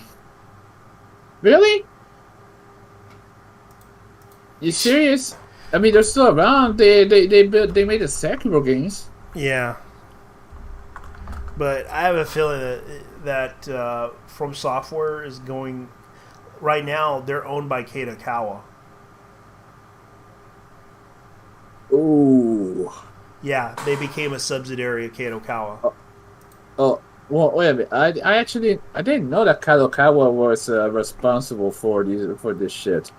Yeah. I mean, what Kadokawa Corporation is doing right now is basically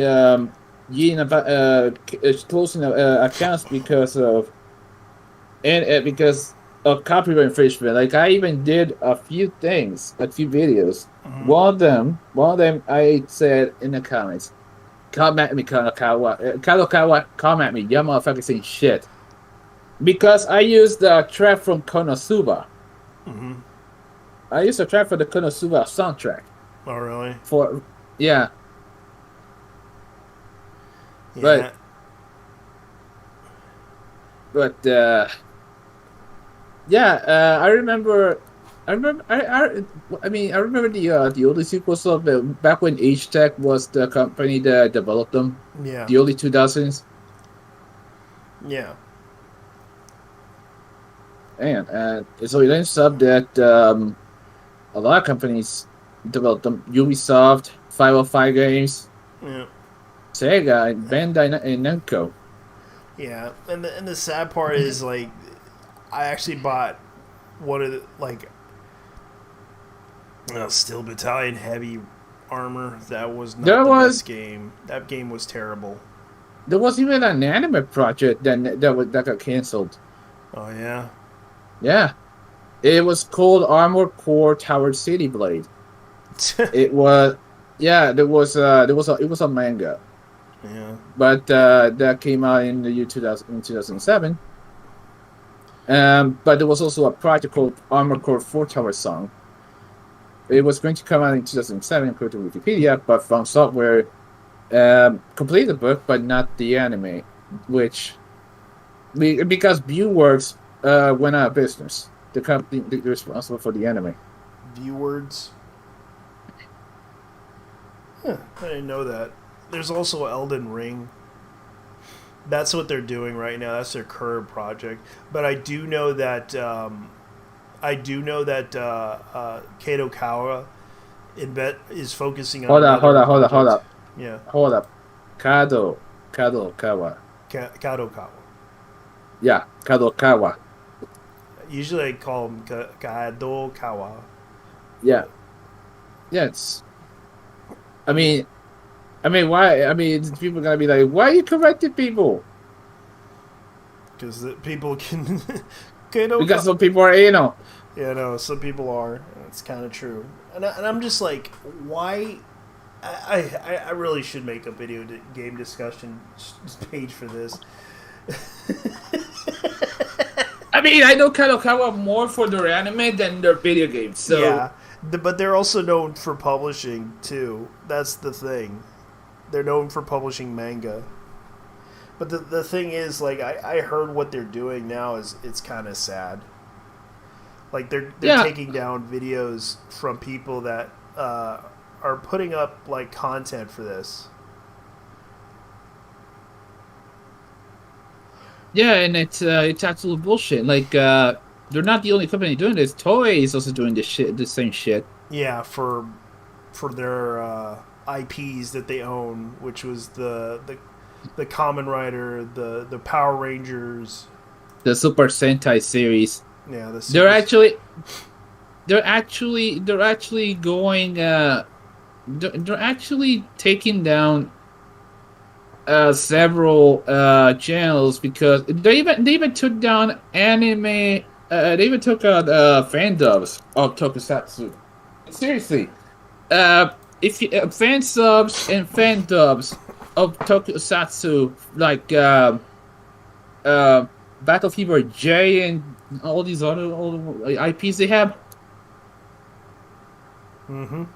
certified bro moment, honestly, for their fans. I know, and a lot of people are upset about it. So the game has role playing, and I was thinking about buying this game called Space Griffin BF9 just to collect it.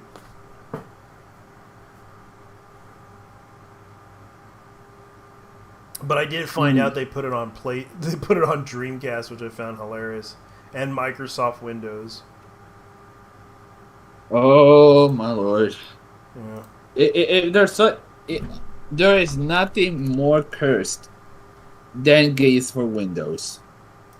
I know. Dude, seriously, I tried to install the Test Drive Ferrari game for the PC, and it ends up not only do I need a fucking password for it, Yeah. I also need they don't games for Windows doesn't even exist anymore, so I cannot activate the fucking thing. That sucks. Yeah, it's the same as when I... Jesus Christ, people really love to... Gun Griffin. Jeez, people like to over-exaggerate the price on an old classic game. Well, it's a rare game, so I mean, have you seen the prices of the first what was the name of this RPG? The first Valkyrie. It was Valkyrie something. Yeah, that's a lot of money too. I know that. Hold on. I know that. Let's see if I can find it. I know that the Valkyrie Chronicle, first one. Yeah, the first one. Valkyrie Chronicles, the first one on PS1 was probably around $900. And there's also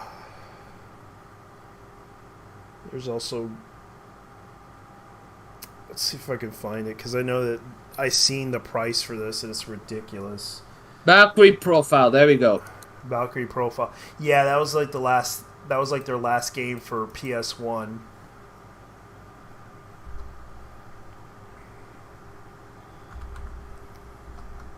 I mean, 700,000 copies, and somehow the game was rare in America. Yeah. I mean, back in the day, they used to sell them for like $900, but nowadays, you can get it through. You can actually get the remastered versions. There was an enhanced port called Valkyrie Profile Lanet. Yeah, because let's see, Valkyrie Profile, $275, and this was like I do recall that this was actually the last PS1, and it was by Enix when Enix was still a company on its own, and it was their last ditch effort to make an RPG that would impact a lot of people, and a lot of people liked Valkyrie Profile, and they tried to bring it back on I believe on the Nintendo. They actually merged with Square in 2001. Yeah. And it was their very attempt to make money off of it. And this is considered that these are the same people responsible for the Dragon Quest series. Yeah. There's also Legend of Dragoon, which is a very rare game. And a lot of people a lot of people want that game to come back as a franchise, but it never will. It's the same with Xenogears. A lot of people want Xenogears to come back as a franchise, but it's not going to happen. People just want, like, most people wish that Brave Fencer Musashi would come back. Oh, I played the demo game of that one. Yeah, and there's also Arclad, which a lot of people wish they would come back with a franchise. I know that they had some success with that game series. Brave Fencer Musashi was a trip, especially the soundtrack. Yeah. There's also Arc of the Lad, which is another one. A lot of people like Lunar. I know that came back hardcore, and I actually liked it. There was also Wild Arms. Wild Arms series was okay. Lunar's, there was something I wish Square would have released back in the PlayStation days. What? And frankly, it was a racing game called Racing Lagoon. Ah. It was basically honestly it was basically a street racing game, and it took place in Yokohama. So this was Square's attempt at a racing RPG, and it was actually really fucking good for what I've seen. Yeah, there was. But I wish they brought back Daytona. Oh, that's good luck with that. Sega AM2 has not been relevant for quite a while. I know.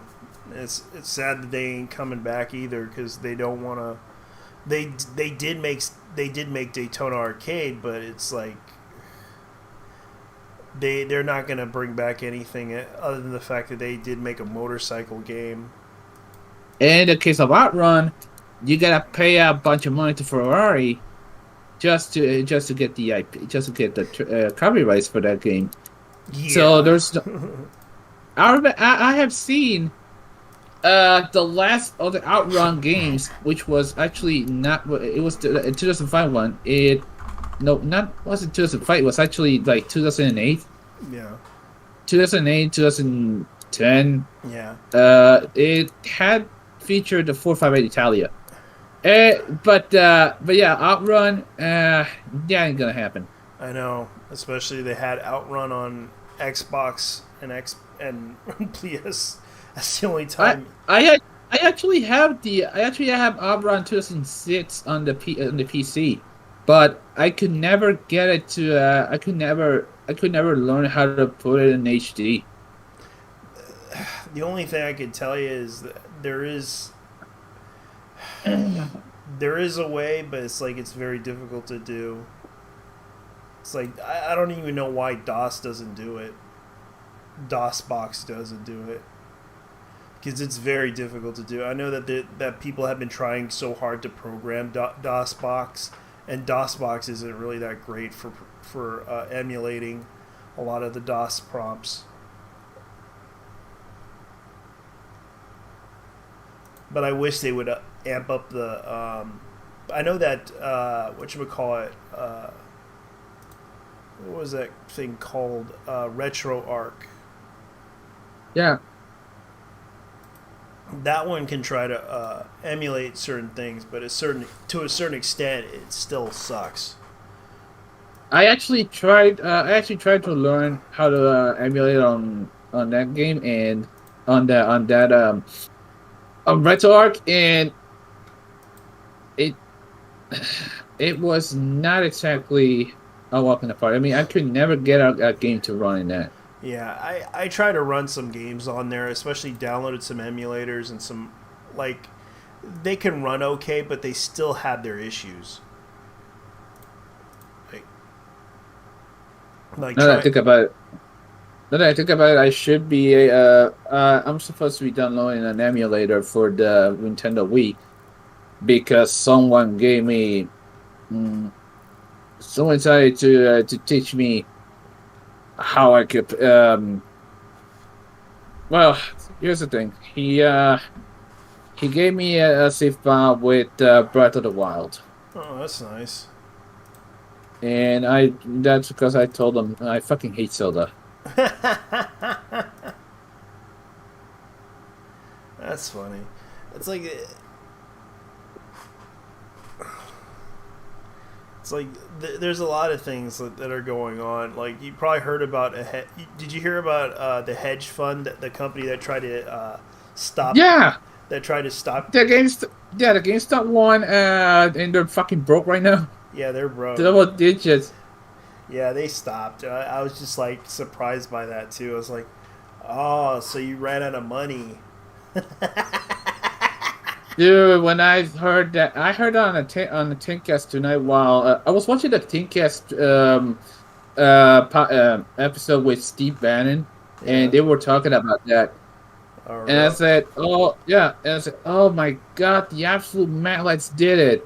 Holy shit. They won. They basically destroyed a hedge fund company. And the funny thing was, it actually worked. Like, they tried to, like, all these people said, oh, you're trying to destroy a company. It's like, yeah, that's the point of it. That was the whole goal. They please sell, please buy, please sell. I need the money. I need the money, bro. I know they were trying desperately to sell. But the funny thing was, they were trying to buy it back because they were like, oh, you can't have that. And they were trying to prevent people from buying it. And that was how bad it was. And now they basically destroyed themselves by doing that. It's like, you guys realize that this whole thing was basically your stupid idea. This is basically Occupy Wall Street 2.0. Yeah. Yeah, all these people buying GameStop and AMC hedge funds and holding just to fuck them over. This was Occupy Pro. This was the sequel to Occupy Pro Street, Wall Street. Yeah. And most of them, from what I heard from a friend of mine, they told me that they were just a bunch of Bernie supporters too. Like some. No. Here's the thing. This wasn't just Bernie supporters. There were a lot of people on the right wing as well who were buying stocks in GameStop. This was just a left or right thing. This was universal. People were buying stocks because they had enough of the elites. Yeah. And they took them down a notch. They finally had enough of the Wall Street elites and all these corporations fucking them over, and they decided to beat them at their own game. Yeah, and the funny thing was, they spent all this money just to beat them at their own game. No, actually, the corporations were trying to beat them at their own game, and they found out the hard way that they lost the whole thing. Yeah, because they were doing this on a bet that GameStop would fail, and the funny thing was, it backfired because someone found out that they were trying to lessen the whole thing.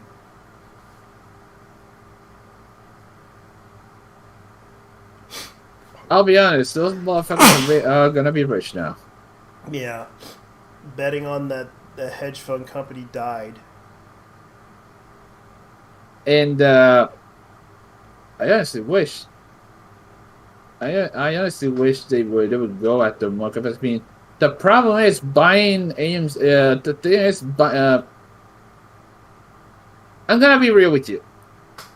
Buying AMC stock is not exactly a good idea because you're basically giving money to the Wonder movie group, the Wonder Group in China.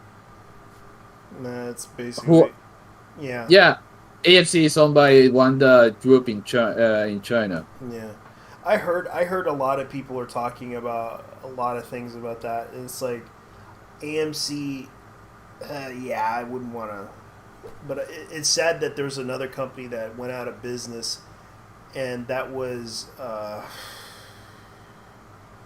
Century. No, it wasn't Century. It was. What was it?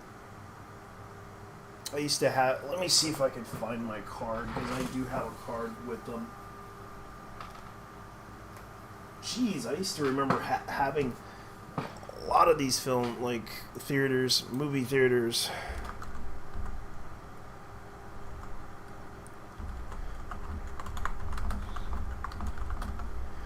Let's see.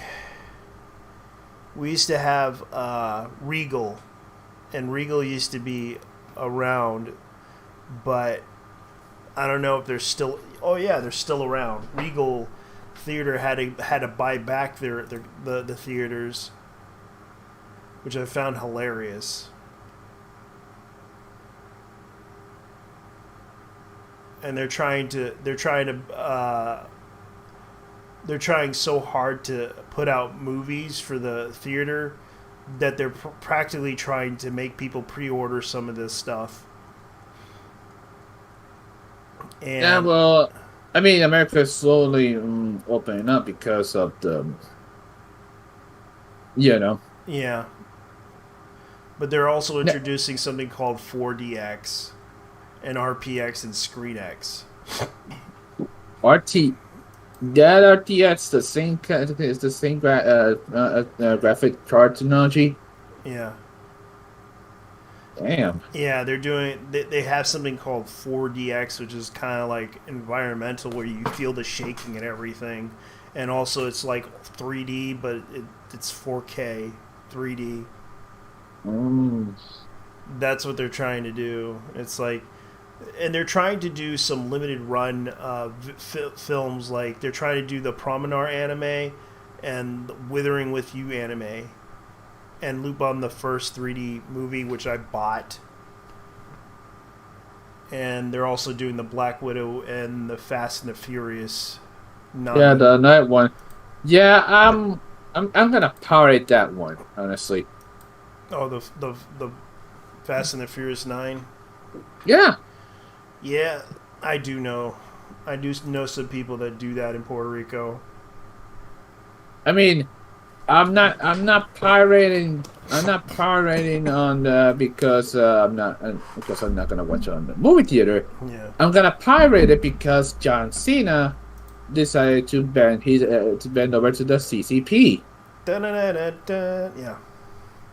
Yeah, so nobody could see him. Nobody could see him until it was too late. Yeah, a lot of people were John pissed. Cena. Do You know. do. I know people still. Yeah, that whole phone prank thing. That was still. His name is John Cena. Oh God! I know the way you're talking about. That was crazy as hell. Yeah, but it'd be funny if people kept spamming that to the Chinese. And his name is John Cena. That chick was pissed. Yeah. Now that being said, I'm not gonna give them my money because of John Cena bending over to the CCP because he referred to Taiwan as a country, and then he had to apologize about it. But the Chinese weren't having it. I know, and the reason why he had to apologize because the movie, they were depending on the movie business to survive over there, and they were trying to make money, as much money as possible from China. Just about everything is reliant on the China market, but shit like superhero movies, that's not gonna cut over there. I know, and they tried to appeal to the Chinese with one particular movie, but that didn't work out as planned because the director pissed them off. Not just that, the thing is, Chinese people are extremely black and white. They're actually, and this is something they have learned from the Cultural Revolution. Yeah. Besides being snitches and God knows what else. Yeah. Did you hear what happened with Amaranth and some other? Oh, some e-thoughts who got banned on Twitch because of some bullshit. I don't really care about. Yeah, Whatever. It turns out they came back 3 days later. Why couldn't it be permanent? Let's eat lots around, man. The reason why they're doing this, and I found out why, is because Amazon doesn't have the money. Actually, no. Twitch doesn't have the money. I was about to call it your bullshit because Amazon made a shit ton of money last year during the pandemic. I know. They made a lot of money from all the e-girls. But the funny Not those thing e-girls, is... but also the people who got locked down were ordering shit. Yeah, and that too. But the funny thing about it is that they're trying to cut much of the profit away from them for some weird reason. Like they're trying to, from Amaranth and also from Indie Fox, for some oddball reason. I have a feeling it involves money. That's my theory.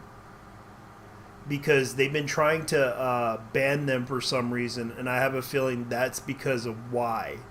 They're trying to find an excuse not to pay them.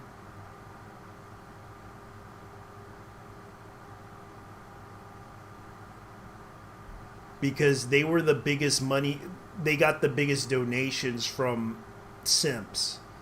But the funny thing about it is that they've been getting into trouble.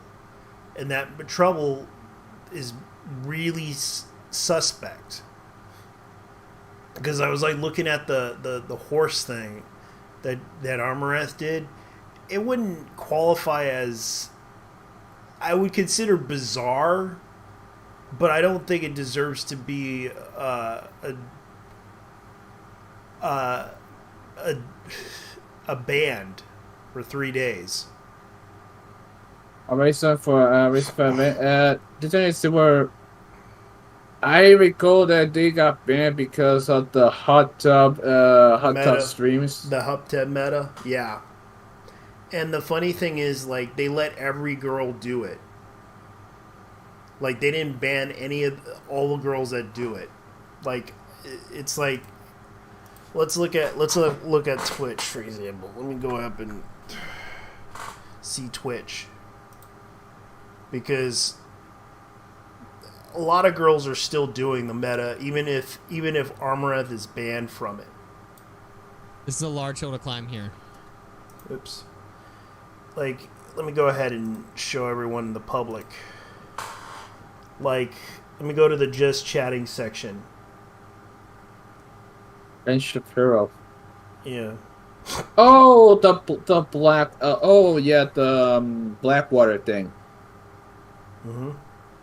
Yeah, you hear about this? The fact that Ben Shapiro got his ass torn up because of his because he actually approved of the people from Blackwater buying real estate. Real estate, as in the mercenary company. Yes, they were basically buying a bunch of homes. Buying a bunch of homes. Yeah, they're trying to buy a bunch of homes so that they can become a real estate company, because they can no longer be a mercenary company. Because from what I heard, one of their owners got into deep shit, pissed off some people.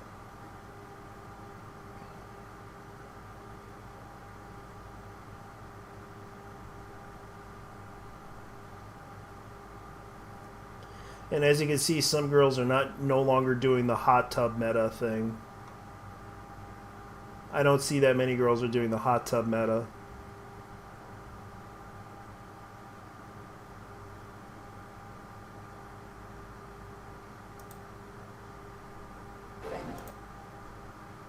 But Jesus Christ. But you do see some girls that are doing this, and it's like, oh Jesus. I'm just gonna show you guys something, and this is totally not my fault.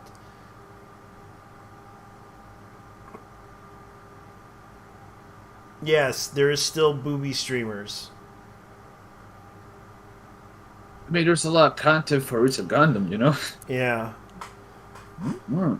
Yeah. Oh, God, that's what that's fucking up. Yeah. Corny ass shit. Some corny ass shit, dude. Yeah, I know. Typo, Picasa, it's the same old shit. Oh my lord, look at that. Yeah, that's exactly my point. Like there is a lot of girls that are still doing it, and I'm not gonna try to hate on it, but that's what it is. Haley Rose Barra. Okay, let me guess. Those are like EEDs or E's. Yeah, something like that. Damn. And she's Filipina. Oh, okay. Yeah, let's see here. Who else can I look? Okay, here it is. Here's another one. Changing into a cute bikini.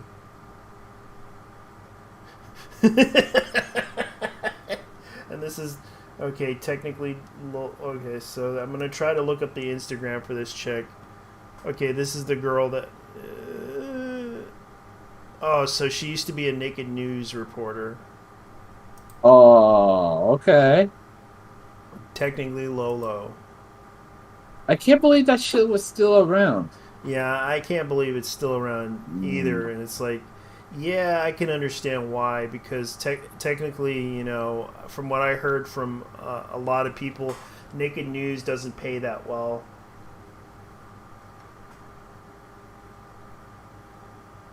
And a lot of girls from Naked News who used to work there decided to, well, I might as well go out on our own. I used to remember the story about the Korean version of it, like the Korean version of Naked News. They disbanded and they decided to become a pop group.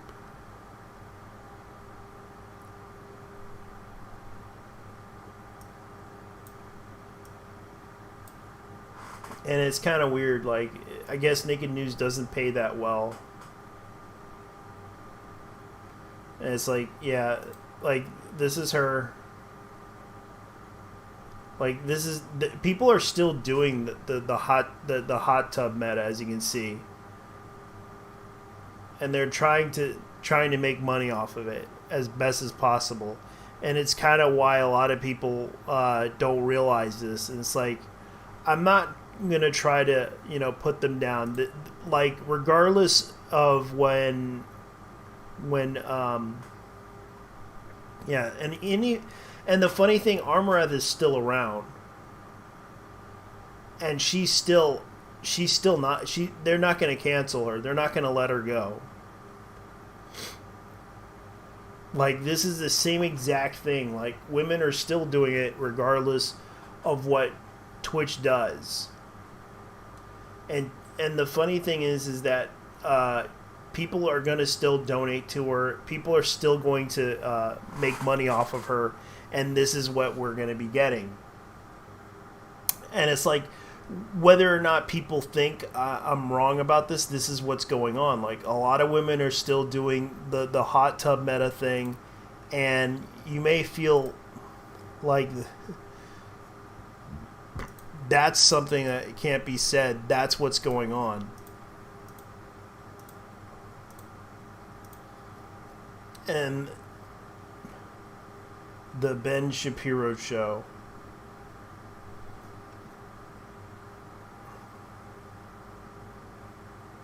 Like, they're still doing it. No matter what, Armrad's still doing it.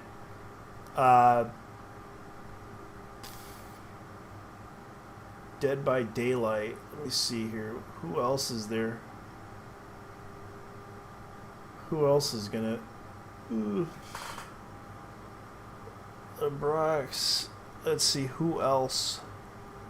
Who else? Who else? Okay, she's still playing games. Yeah, and this is what's going on. It's like, regardless of what you may think, yes, she's still coming. Hey, I'm just stopping here. I'm just showing people. Alright, there we go. That's my Instagram account, by the way, ladies and gentlemen. There we go. I'm sorry, ladies and gentlemen. I haven't really said much of anything. My friend has been busy with a lot of things, so I'm just continuing on this whole thing. So,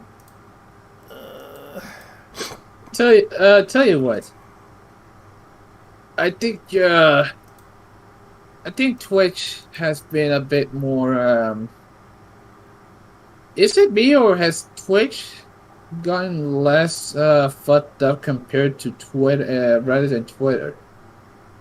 I think there's a lot of things going on that no one would least expected. I mean, who? I mean, besides Immigrant, who else was in there? Bad Bunny and all these bitches. Yeah, let me look up the list because Bad Bunny, that chick who yeeted her cat, who got banned. well, she still has an account with them. Like it's obvious that they're trying to do that Left 4 Dead. So they're trying to make people buy the Left 4 Dead thing.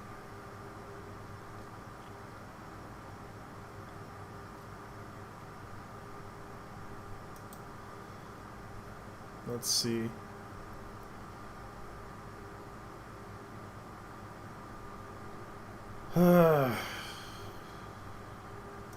Let's see here. Because I'm trying to figure out why they did this. And it's like, there's a lot of people that probably deserve to be canceled, including me. And it's like, I already talked about what's her name, finding out that she basically tried to sabotage her own friends. And fucking! I was watching a couple of videos about the Crave Show, and did you see that video about her editor coming out with the how should I say this? She basically fucked off the face of the internet. Yeah, basically abandoning everything. It's no surprise like this happened. And then she was saying that she had no real friends. And Lord. You know, a lot of people gave her the benefit of the doubt, and then they find out that she basically tried to backstab them. That's what happens when you don't have friends. You basically have fake friends. And you were acting like a fake friend.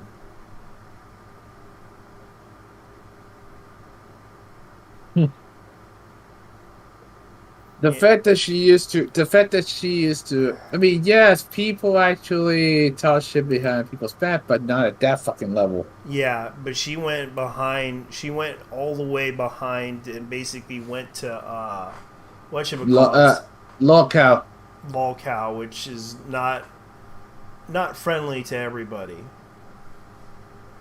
Because they can be very hypocritical. They can be very hypercritical about certain YouTubers and certain content creators, and it gets to that point that they don't like. I do agree with them on that. That you shouldn't be going on there and expecting to get famous. These are the same people who call themselves decent human beings. Yes. But the only thing that's beans about them is the shit that comes out of their ass. Yeah, and sometimes it can be like misinformation or information that's true. But I do know one thing: they are not your army. They do not side with anybody.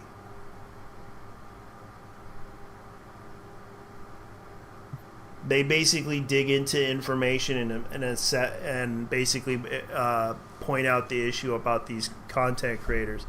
And the biggest problem with Creepshow Art, it was that she basically used that board for her own personal gain, and that's what caused a lot of people to get upset with her. And this is why a lot of people, like, she basically tried to pull a I would call a Tonka, because Tonka yeah, because I said this before, that Tonka Saw tried to do this to other YouTubers and other content creators in the past, trying to make them look bad in order to make himself look like the good guy.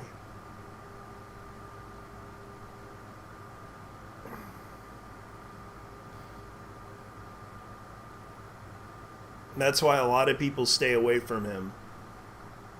Especially when he did the blood sports thing. And the fact is that he basically caused most of the problems and issues.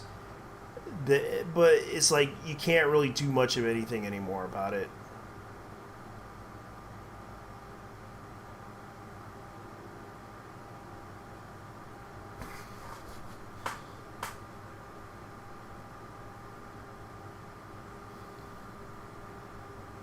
So that's pretty much what's going on.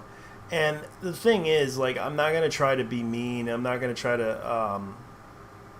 but right now, I think the problem with Creepshow Art, if she really wants to come back, that's up to her.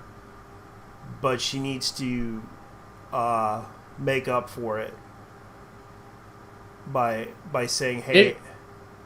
if she made some bullshit apology video... Yeah, I'm not gonna forgive them. We're not forgiving her, man. I know. That's why a lot of people don't want to be around her anymore, because she realized that her friends are not really her friends after they found out what she did. Oh no! It's not just that. The bitch is fucking toxic. Yeah. And that's the problem. Like, a lot of people don't realize how bad of a person she became when she went on that board. And they read some of the stuff, and the fact is, she was always like this. Yeah. I mean, honestly, someone like that, we need to toss her into the fucking demon core. Yeah. And the sad part is that she gained a following. I was one of the subscribers, unfortunately. I was too. I was gonna subscribe to her, and then when I was like watching some of her videos, she kind of does act like a social justice warrior, but at the same time, you know, she is one. Yeah, legit. Yeah, she is one, and she's also a fucking professional victim. Yeah. I mean, I wouldn't expect anything else from someone who lives in Oregon. Yeah. And it's like, I couldn't trust her. And the sad part is that she basically brought it upon herself. Right back. Alright. I'm going to go ahead and probably continue on, because this is becoming one of those... I guess I better go ahead and show you guys something. This just popped up, and I hate doing this from Sargon, but this is his Lotus Eaters thing, and this is what's going on. I'm going to show you guys the content. Viewer discretion is advised.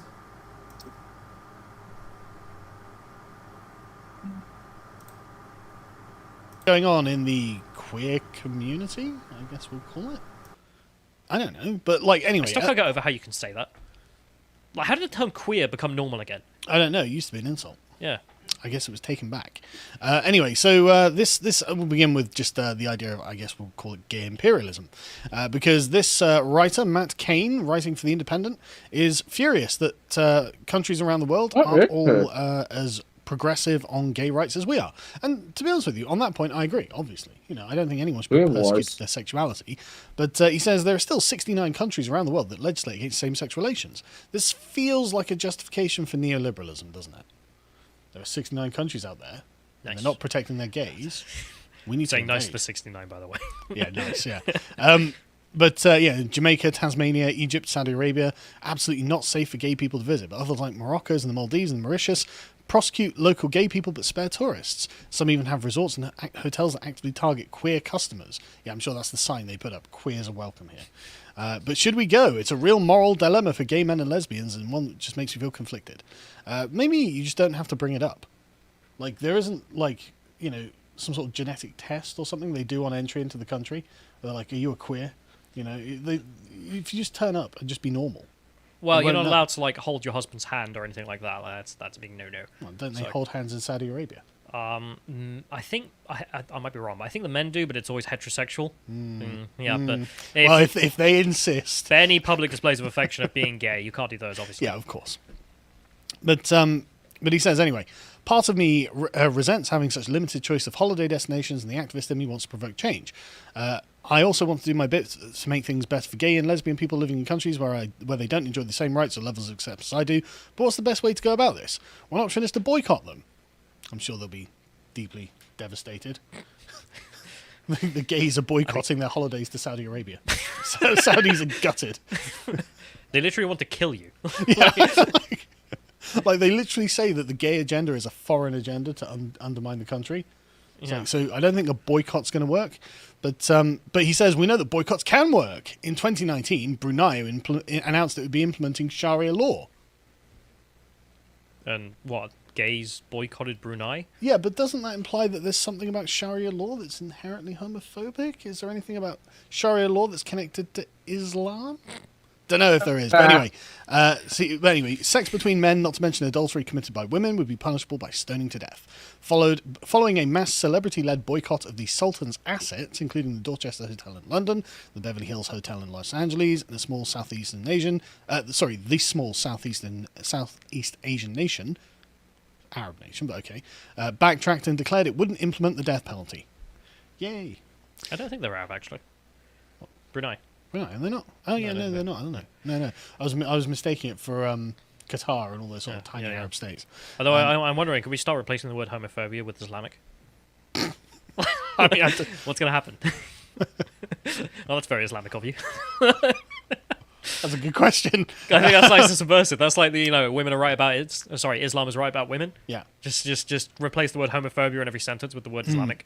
Just see what people do. Yeah, so another option would be for gay and lesbian tourists to visit these countries and hope that the increased visibility helps change attitudes. Well, put a pin in that because there's also the fact that they will end up throwing them into fucking buildings. So outside, and I'm sure it would go down brilliantly in some of these ultra conservative countries where these flaming queers come around. And go, I swear, the queer war sounds like a parody of a Star Wars movie, except for gay people. They're not going to wear suits. But why should...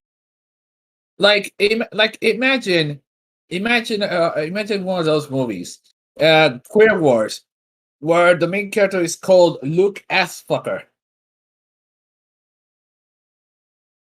And he's basically like a gigantic. He's so flamingly homosexual that he makes Liberace look like Alice Jones in comparison.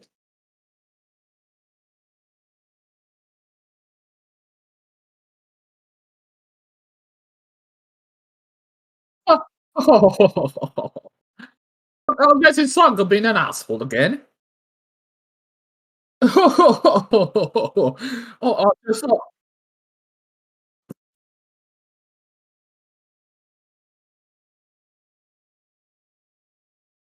that movie. Why? Oh, why? Oh, yeah, because of the gay thing.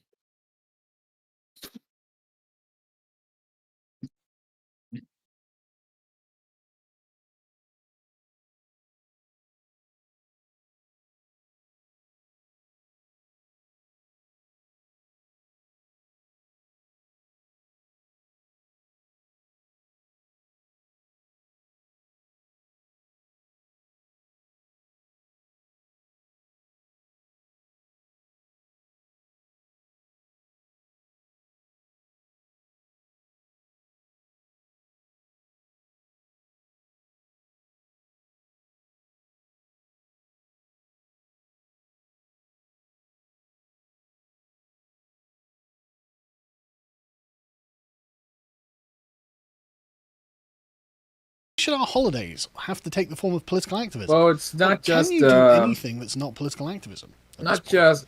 Why can't we just go away and relax on the beach like everyone else? You can, actually. Less but rather more of a cultural thing as well, because, Islam is not exactly the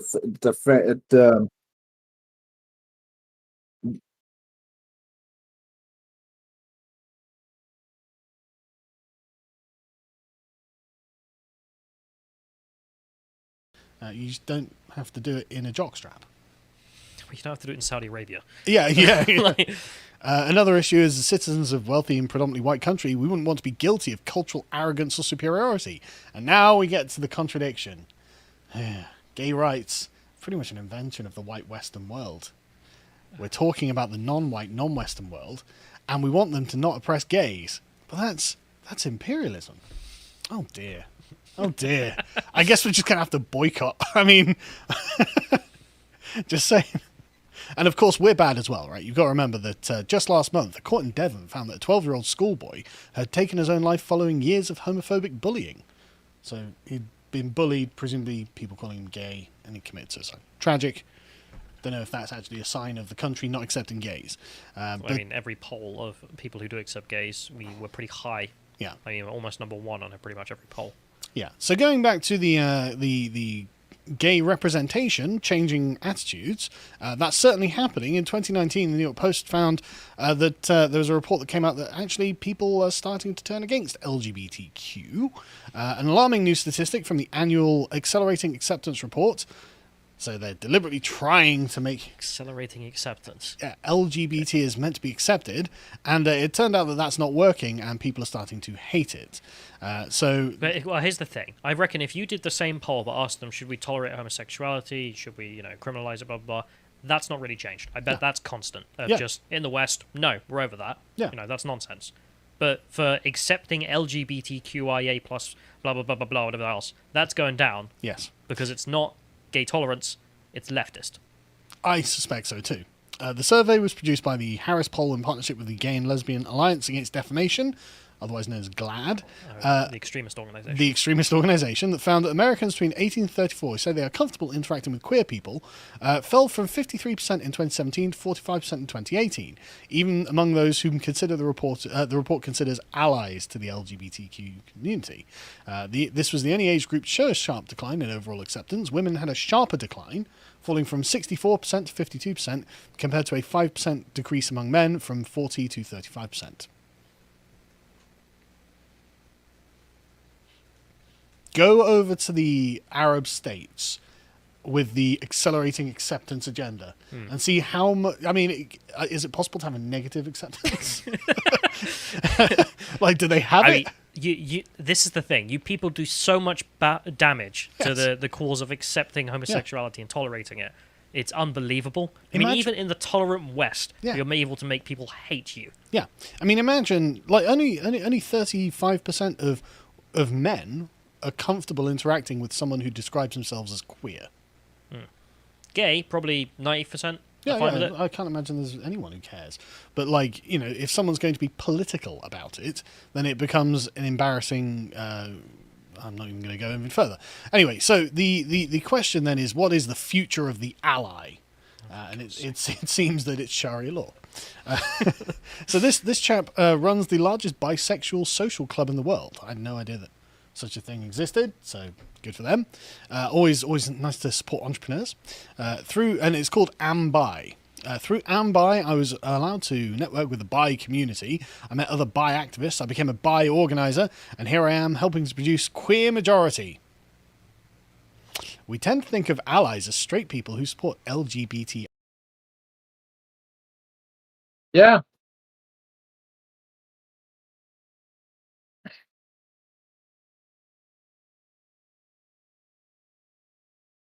Rights. So what does this have to do with the ongoing struggle for dominance between moderate and radical viewpoints that marks the current state of LGBTI activism? I don't know. I'm going to ask my local imam about it. See what his view is. So do we want the moderate or radical viewpoints on gay rights? I mean, this is the difference between tolerance and let's just make everyone become transgender. Oh, JT, by the way, you're radical is one side. You got check your sound because I can't hear you for shit in the stream. Yeah.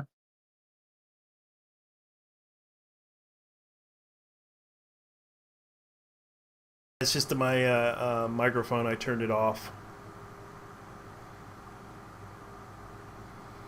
Let me see. On the other side.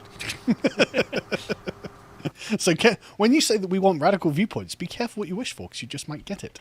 That depends. Is our goal acceptance? Is it an escalating culture war? I like the fact that there's a leftist who'll admit they're engaged in a culture war. Is it normalization? If our goal is for LGBTI rights to be normalized, to just be accepted as another part of the human experience, which is where I would have thought it would have gone, shouldn't we start breaking down barriers instead of building more of them? Yeah, Success should mean a further blurring of the lines between our communities until we no longer need allies at all, because we are all just equal people. I could buy that. I could get on board with that. Yeah, that's how the West has. Yeah, exactly. I mean, that debate is over. The entire West is on the side of, yes, we accept, tolerate, blah, blah, blah. This was the liberal 90s consensus until radical communists came along and were like, actually, we can damage your society and try and bring about communism by polarizing it along identity lines. And that's where they find themselves. And they can't think outside of this schema. I worry that the LGBTI community triples down on trying to win some misguided culture war, will signal a hostile outsider status to those who aren't LGBTI themselves. No kidding. If we treat straightness as the enemy, many straight folks are bound to return the favour. It looks like they already are, to be honest. Looks like that horse is bolted. There's no point closing the stable door now. It's also what a thing to think. Like, if we think of straights as the enemy, they might not like us. Yeah, I mean, what a surprise. Why are you thinking of straights as the enemy? Like, do you think there's a straight, like, demographic, like, voting block, you know? Like, you know, we vote for straight interests. God, could you imagine that? Like, I'm a straight. Like, well, yeah. You know, straight there's pride like worldwide, you know. Party or something. But the last thing, objectives keep them in the closet. He's worried that they're going to radicalize the moderates against pride. It's like, that does seem to be happening. That doesn't mean we should go back to hiding in the shadows. On the contrary, let your pride show. But why though? Why do you need parades about this? Like, it just seems to be indulgent to me. Like, I mean, you know, the idea of a straight pride parade is a meme. You know, it's a joke. It's obviously... Well, it might be necessary if they see us as enemies, though. Well, I mean, I guess so, but like, I really don't want to have that to be the case. We're here. We're straight. We just want tolerance. Yeah, just please leave us alone. Stop going after our kids. All I'm saying is, if our engagement with the straight world is defined by anger, accusation, extremism, and perpetually strident discourse, then we aren't really giving them a reason to want to sit at the table with us. Yeah, you're giving them a reason to ostracize you, in fact. If we want allies, then we need to stop making them feel like enemies. But the thing is, right, you only need allies when you're fighting a war. And so if you're looking for allies and you want them to work with you and not feel like enemies, what war are you fighting? Why can't you stop fighting? Can't you just be? Can't you just exist? Because, I mean, you've got all the legal protections you'll need. What does the peace deal look like? Well, yeah, exactly. Yeah, exactly. How can we sign a treaty with the radical gay community that's currently fighting a war? What are your demands? I mean, for the liberal side of this, just toleration. Yeah. That's what everyone wants. Well, you've got that. You've got all... You know, that's... And he does describe a good point, like, what are you fighting for? That's what it's all about. What are you fighting for? What you really fighting for? Why are you fighting for? And what reason are you fighting for? That's something that most people need to ask themselves. What are they really fighting for? Because this is something that you guys treat this as a war. And it's not really a war. And that's the problem. You treat this as a war. And that's why people are afraid of you. Because if you treat it as a war, you're going to get a war. And you're going to be alienating the very people that basically you guys want to accept acceptance from. Yeah. And the problem is you can't expect everyone to accept you. It's not that easy. It's a long process of doing so. And I'm not saying that all gay people are bad. It's just, if you treat this as a war and treat people, like if you're going to treat people like it's a war, treating people like they're your enemy, you're just going to lose. Yeah, it's basically a tribalist stunt that saying you're either on my side or their side. Yeah. There is no in between. Yeah, there is no in between. It's like you're treating people like they're they're the enemy. Like, you're trying to become more fascist than ever. That's the problem. And that's what fascism was. Either you're with us or against us mentality. That's what you're doing. No. It's not called fascism, rather tribalism. Tribalism, yeah. Sorry about that. No. And that's the problem. It's like they try to go into this whole tribalistic idea that everyone's out to get them, everyone's out to kill them, everyone's out to do something harmful to them. And the truth is, not some people are not that way. Not everyone's always that way. Maybe there's one person that's crazy enough, but it's not going to happen. And the biggest problem is that the way they treat us, they treat us like we're kids, but we're adults.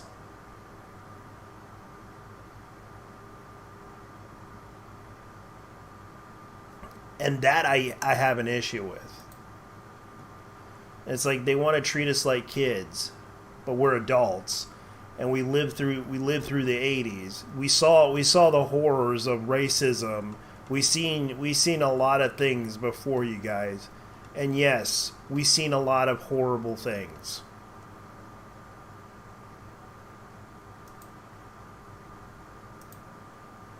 And it's like they're treating us like we're kids. That's what bothers me. Well, there's also the fact that people call us like the last generation. Yeah. Oh, come on, man. Last generation? What kind of boomer shit is this about, man? Oh, and we're the entitled ones, apparently. Yeah. Nah. Oh, so, interestingly enough, God, what was I gonna... Oh, I lost my train of thought. I was gonna say that, interestingly enough, there was,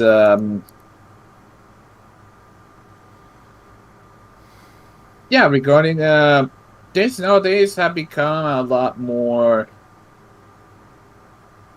how should I say this? It's never enough. It's never enough, and even though some strides have been made, they still have a long way to go in some areas. Like, for example, why, and then some questionable things. Like, why in the hell are you people admitting pedophiles into the LGBT? Honestly. Calling them the MAP, calling them minor attractive person. Yeah, and this kind of caused a lot of controversy on Twitter too, especially when they were posting images and sharing images of so-called suspected child porn, and a lot of people tried to report them. And of course, they got into trouble with Twitter, and Twitter kind of protected them from this. Of course, Jack Dorsey's a pedophile. Why am I not surprised? Yeah, and the weird thing is that Jack wasn't aware of this. It was just that they used this as a way to bait people. And a lot of people tried to report this to the whatchamacallit people, and they assumed that everyone was right wing. From what I heard from rumors, they were basically going after the right wing, and what happened was a lot of the people who reported the so-called pedophile stuff were assumed to be right wing, and Twitter didn't want to do anything about it. They had a lot of bias towards the people who were right-wing reporting pedophilia activity, because of the whole pizza gate thing. Pizzagate. Yeah, yeah. Yeah, because there was a lot of Pizzagators that like to report on the suspected pedophilia activity on Twitter, and that's what caused a lot of the whole situation with Twitter, is that Twitter decided, well, since these Pizzagators were the cause of the whole Hillary losing the whole thing, we're going to go ahead and take them out. And they went after they basically did that.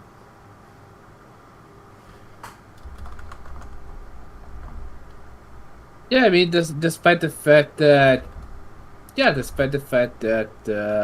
well, it's a lot of shit that these motherfuckers were doing. Yeah. Sorry. Despite the fact that there was proof. There was proof that Pizzagate was real. Yeah. I mean, also Jeffrey Epstein and all that shit. They were protecting that dude.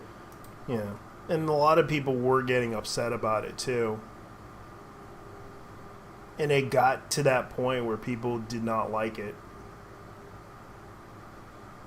And the people from the whole Auto Q and Pizzagate situation, it didn't look good on them. And then some. The guy at QAnon was QAnon pretty much fucked up regarding this January 6th thing. They did not know how to organize. No, they did not. They were basically, they pissed off a lot of people. Like, a lot of people did not like QAnon at all because they were basically doxing people left and right. They were basically attacking people. That's what caused a lot of them to get upset with them.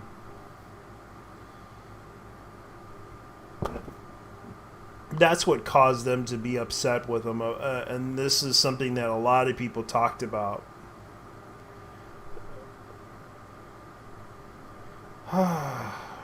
They were going around and saying, "Oh, trust the plan, bro. Trust the plan, bro. Donald Trump is gonna win, bro." He's not. Dude, he's not gonna win. They never wanted him to win. Yeah, as a matter of fact, that quote of his became more relevant than ever. Yeah. They were going after us. They were going after you. I was just in the way. Yeah. And that's the thing. Like, everyone who tried to report on the pedophilia activity got banned off of Twitter. Dude, of all things, the world would be a better place if Twitter just imploded, you know? Yeah, and the funny thing, it also hurt them too, because that whole lawsuit against them kind of backfired because a kid tried to report them, who basically said, "Hey, they have pictures of me. Can you please get them off?" And they did not respond. Oh, there's And at the this point, and the funny thing, that lawsuit really exposed Twitter. It exposed Twitter's hypocrisy, and it got them into some deep trouble too. I mean, I'm not surprised. They are hideously biased. I mean,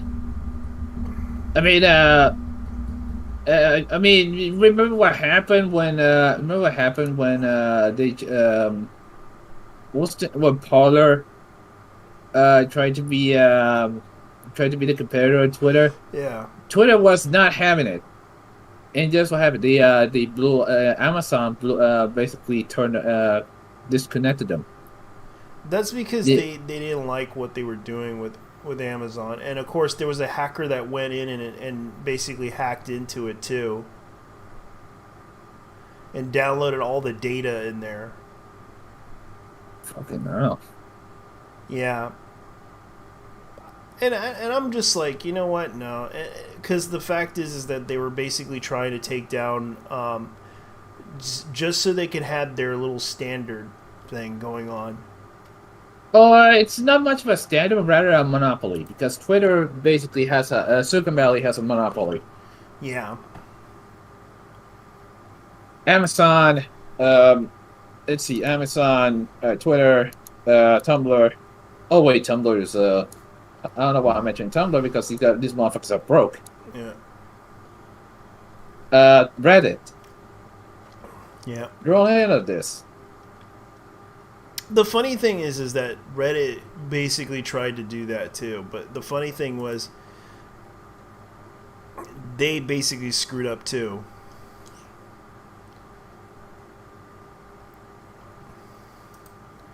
Because Reddit kind of got into trouble too when they tried to protect a trans activist who turned out to have a bad history. And it took 4 communities to force them to fire that person, to remove that person as admin, because they did not want her to be admin because of her history associating herself with a known rapist who happens to be her father, who was living under her roof raping a 11-year-old girl.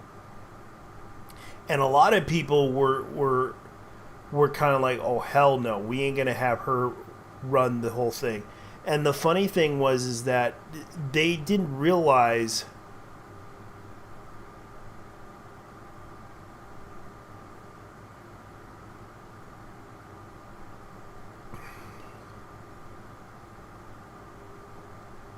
oh boy. Yeah, so that's what's going on.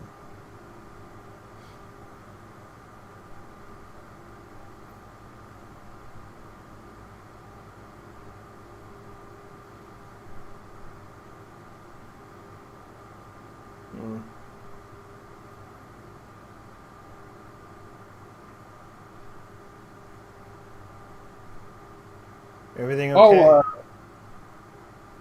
yeah, I was just testing something out. Hey, did you hear about all these running blackouts that are going on in Puerto Rico because of Luma? The blackouts? Yeah, rolling blackouts that have been going on because of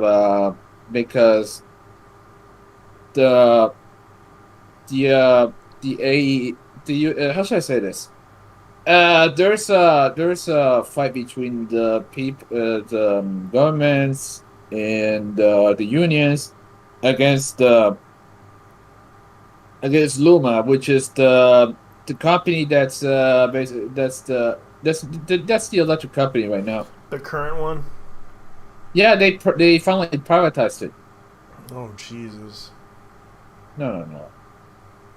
I'm gonna be that guy and say it was about damn time that this place got privatized, because honestly they never did a good job under the being public, under the taxpayers' money. Yeah. And they had to privatize it because of the fact that the energy is that bad. Yeah, because the unions are basically threatening people with we're gonna do a strike. We're not gonna work anymore. Fuck you. We're gonna shut it down. We're gonna shut the union down until they meet our demands. Yeah. I'm gonna be honest with you. Holding you motherfuckers holding the yelling hostage for your bullshit gains. Yeah, that's why I actually hate about these guys.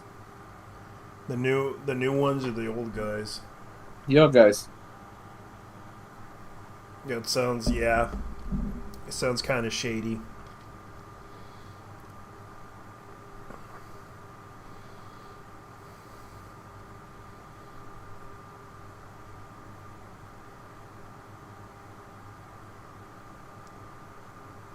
Let's see. I was supposed to watch Dr. Stone tonight, but I forgot. The second season. You can catch up to it. You can still probably watch it. The second season of Dr. Stone.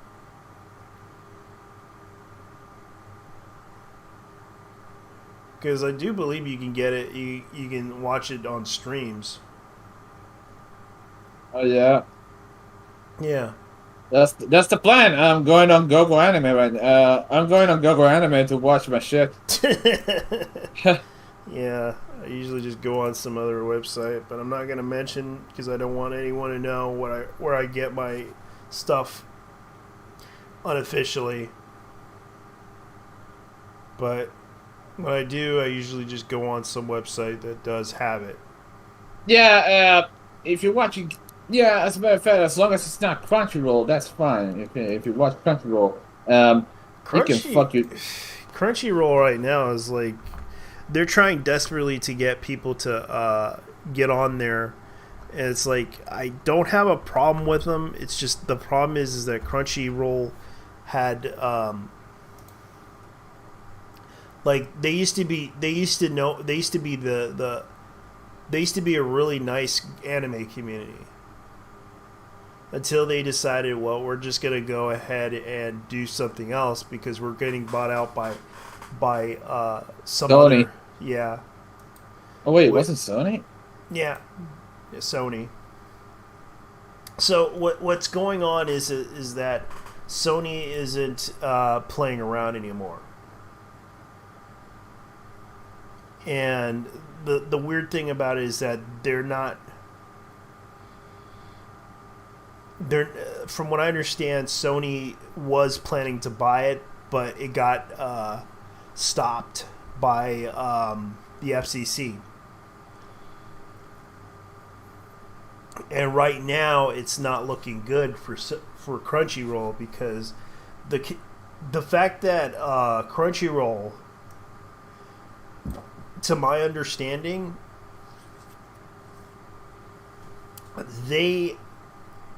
they're trying to buy it off. Like Sony's trying to buy it off so that they can inherit the community, because the anime community there, it may be a niche and small group of people, but they absolutely adore anime and they love to watch. Even if it's the worst anime ever made, they'll watch it. And the sad part is that it's a really large community. Like they have like forum posts, like you can leave your feedback there, your critiques and such over there. That's what a lot of people liked about it. Like you can leave your critiques, your dislikes about the anime. Like you can write a review over there, and that's what it was known for. And I actually liked some of the series. Like I used to like to watch Squid Girl. Oh, I never seen that one though. It's actually a really funny series. It's basically about a girl who's like an octopus. An octopus who's basically trying to evade evade the beach, but unfortunately she ends up having to pay back, owing a restaurant that this family runs, and it turns out, they slowly become friends.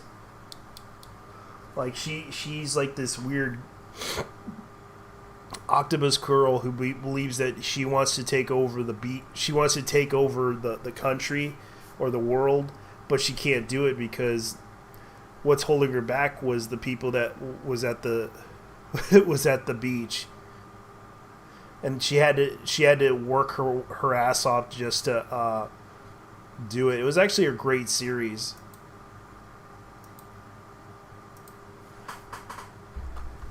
Let's see. I heard about it, but I never watched it.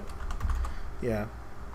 There's also a current series that I've been watching. Seeing some videos about that I found interesting. It's an isekai called "So I'm a Spider. So What?"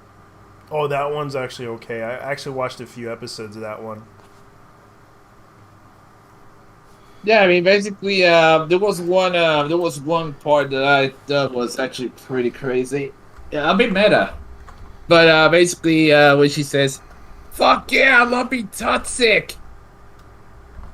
Yeah, it's actually a really good series because it was like basically the girl who basically the whole school died and they all got reincarnated into an isekai game. But what's her name? Got reincarnated into a spider, like Spider. bruh. And you find out deep what happened to her was that she became like the reason why she wasn't very popular, but she was so good at MMOs that she practically survived through the cave that she was living in, because she was trying to survive so harshly in the cave that she had to become adapting. Like she kind of like she looked at her stats and everything, like noticing that the whole thing was an RPG. Interesting fact. I realized that our Yuki is her voice actress. Yeah, dude. Basically, fucking Madoka Kaname as a spider. Yeah. And Lumine, well, female traveler in Genshin. Yeah, it's a really good. It's an okay series. I think it's a. But most people are more focused on 86. What? The anime called 86. It's like a mecha spider anime. God, you know, when I hear 86, something else comes to mind. But 86, it's kind of like a term for exile. Hachiroku. Yeah. There was also. It's kind of the term exiled, gone, forgotten, don't come back. That's kind of. That's basically 86 shit. Yeah, basically that's what the story is. It's about a bunch of people calling themselves 86, where this girl leads them. She's like a high society girl, and she basically leads them as a general, as a commanding officer, and she basically tries to treat. Like, she basically believes in treating the 86 as their equals. And what happened is that the 86 is just trying to survive through the warfare that they're living through. And it's kind of a sad story, too. It's like, it's really dark. Because it's basically about a bunch of people trying to survive. Like, a bunch of 86ers are trying to survive against the battle after battle. But sometimes some of them end up dead. And it's a really gritty storyline, because they're fighting in these mechanical spider robots that basically, you know, they're trying to fight against the enemies that are trying to go after them. And it's sort of an interesting storyline where this girl is trying to lead them and try to communicate with them as best as possible, but at the same time, she can't.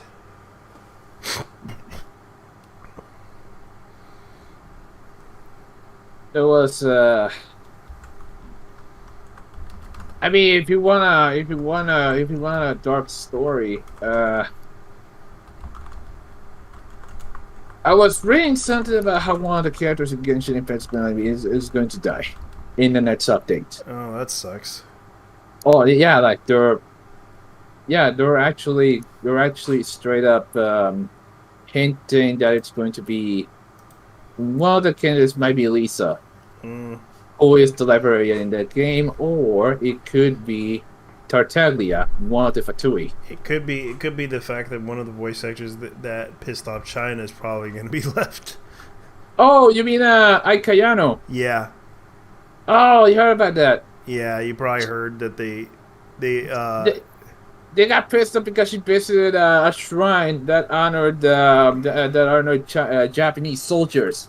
Yeah. She didn't know that it was. She didn't know. It was actually about them. Yeah, so they're probably gonna probably do that.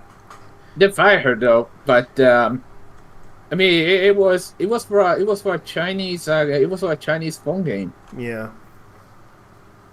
I mean, she's fucking darkness for Konosuba of all people. Like, goddamn, she has lots of good roles. Honestly, this is just like panties to her. This is like panties to Kayan to Ai-san. I mean, honestly, imagine. I mean, honestly, if you're gonna piss off the Chinese, probably just say that Taiwan is a country. Yeah. It is. If you wanna piss them off properly, do that. Or mention how all the human rights atrocities they have done.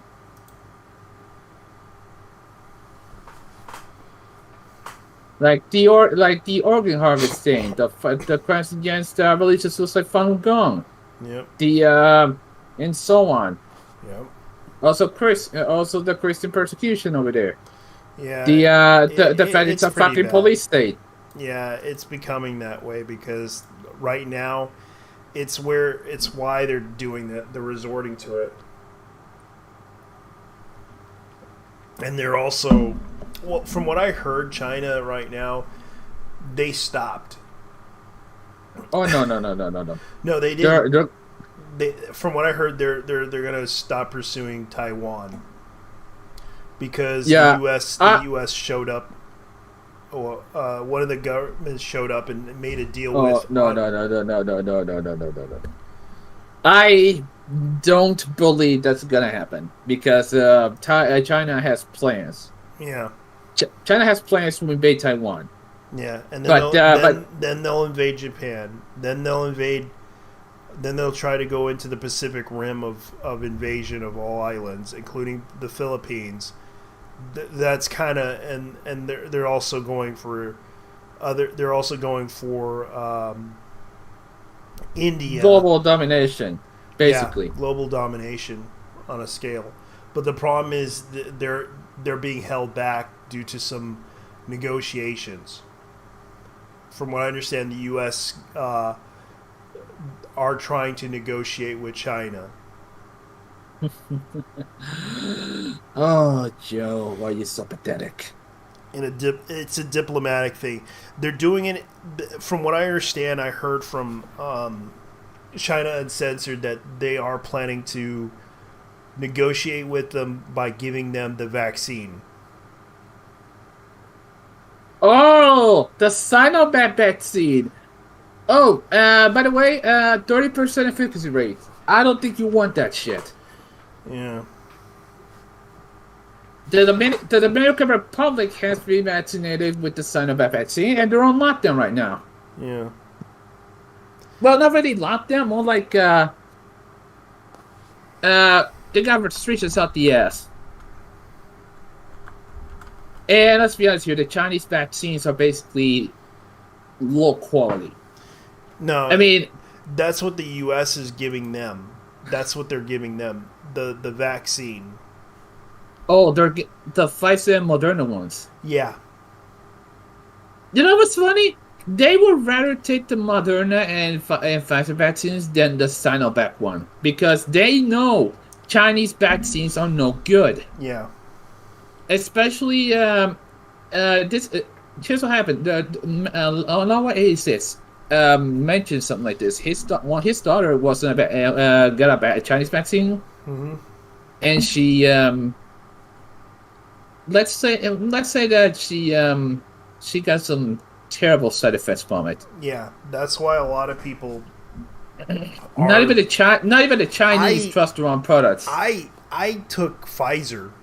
To be honest with you, I took Pfizer, and the only side effect that I had was falling asleep. In my case, I had the Moderna one. I know there's some guys being like, "You took the mark of the beast, you took the mark of the devil, you fucking shell." No, I had to take it because I got tired of wearing the mask. I could not stand. Looking, because I could not breathe in that mask. Like that mask really put me into a situation to where I just can't even barely breathe. Oh, well, whatever happens, my dude. But I'll be honest with you. Regarding, it should be more about It should be more about. I do believe it should be a voluntary thing if you take it. I mean, I took it because, well, honestly, I needed this shit to get. I wanted Puerto Rico to reach herd immunity. Yeah.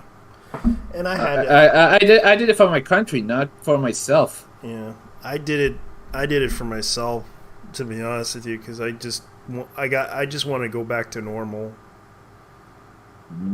We all want to go back to normal. I mean, we lost well over 1 fucking year.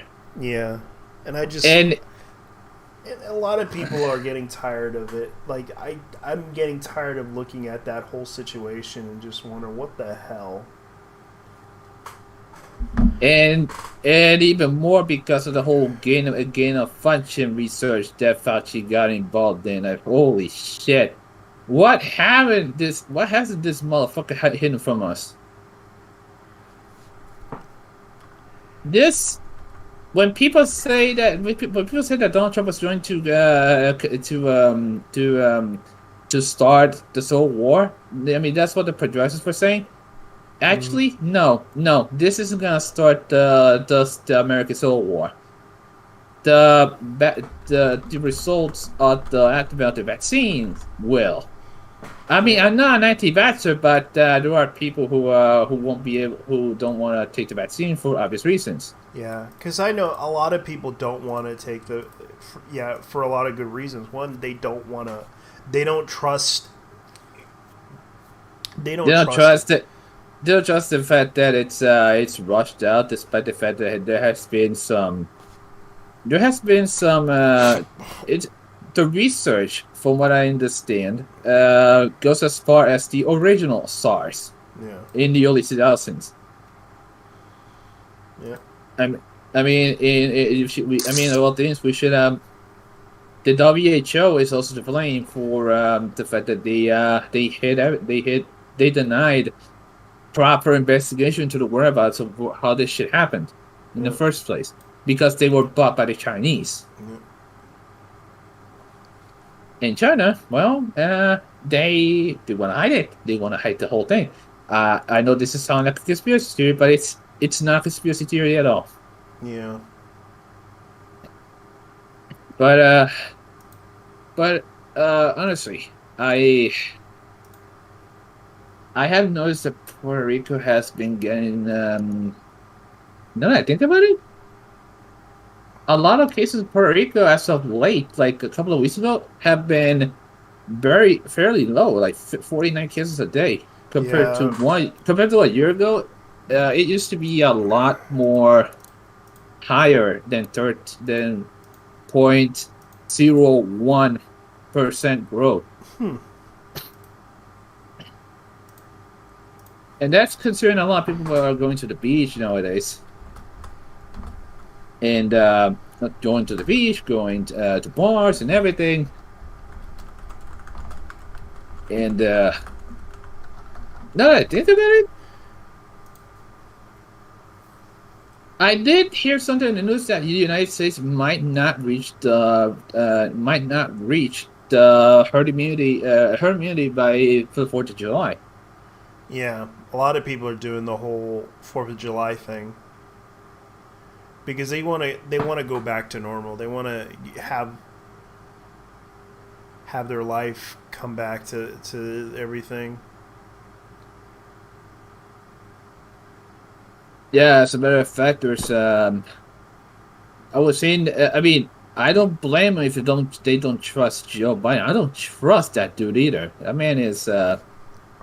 If you voted for him, no offense, but you basically voted for a spineless coward. Yeah, that's what's going on. I mean, I'm not insulting him or anything like that. I'm just saying what I think. I mean, I understand. I mean, what? It's like right now people are kind of like, from what I heard, France even called out Joe Biden, and they are pissed off with him. Yeah, the man's. I never thought I'd see a president dumber than W. Bush. Yeah, that's why a lot of people are upset with him. Somehow, Jimmy Carter and George W. Bush Jr. are no longer the dumbest motherfuckers to run the country. To run this country. Here's the thing.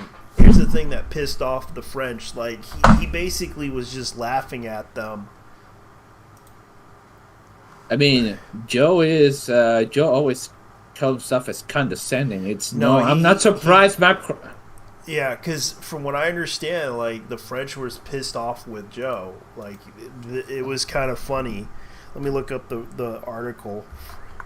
Yeah, Macron got pissed off at Joe because he was how should I say this? Joe, not only Joe, shit.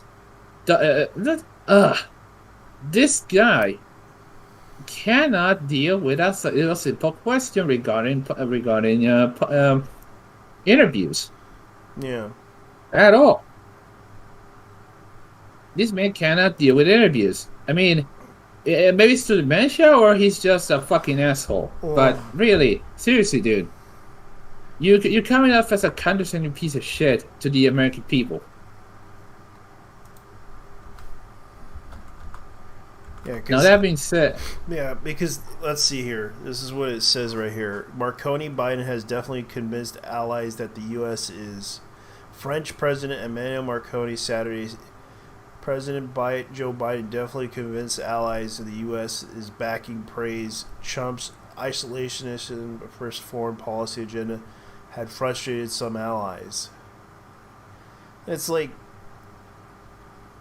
from what I understand, like I remembered, what's his name was bringing it up. Like, let's see. Like a lot of people. Joe Biden has definitely convinced allies that the U.S. is back. And it's like, from what I understand, let me see if I can find it. Marconi, Biden. Macron. So basically, America's back. Yeah, America's back, but the thing is, Joe, you ain't got your homie, Barack Obama, to protect your ass. Marconi pitches Biden on a plan to get foreign fighters still remain in this country. We're talking about an establishment Democrat over here. The man is a corporatist, first and foremost. Yeah, first, France has pitched the U.S. and others to plan to remove foreign fighters from Libya, a country rocked by civil war in the recent years. The plan, seen by Politico, laid out 6 months of timeline. Withdrawing Turkish-backed Syrian mercenaries, followed by Russian-backed mercenaries, regular Turkish troops, and two-page proposal has been circulating that several weeks among diplomatic officials within involved countries, according to two officials familiar with the talks. The recent days, officials said French President Emmanuel Macron put the idea directly towards his counterparts in the U.S. and Turkey. Macron discussed the plan to U.S. President Joe Biden on Saturday at the G7 gathering of wealthy democracies in England before raising with the Turkish president recap blah blah blah NATO's Brussels. The ultimate goal was to further stabilize the country of the EU southern border, has created a migrated challenge of terrorism risk in Europe. Wait till you see the fact that Putin basically challenged Joe to a debate. Oh yeah, I heard about that, and Joe just said, "Oh, this dude is a killer." Oh, and the American journalists are doing the same thing. Yeah. Oh, my lord. No, it's just kind of obvious that it's kind of weird, too.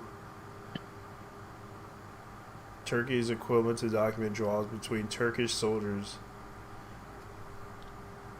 Like, I don't even think that's going to happen. Because it's going to be a very difficult process just to remove a certain group of people out, a certain mercenary group out of there. I mean,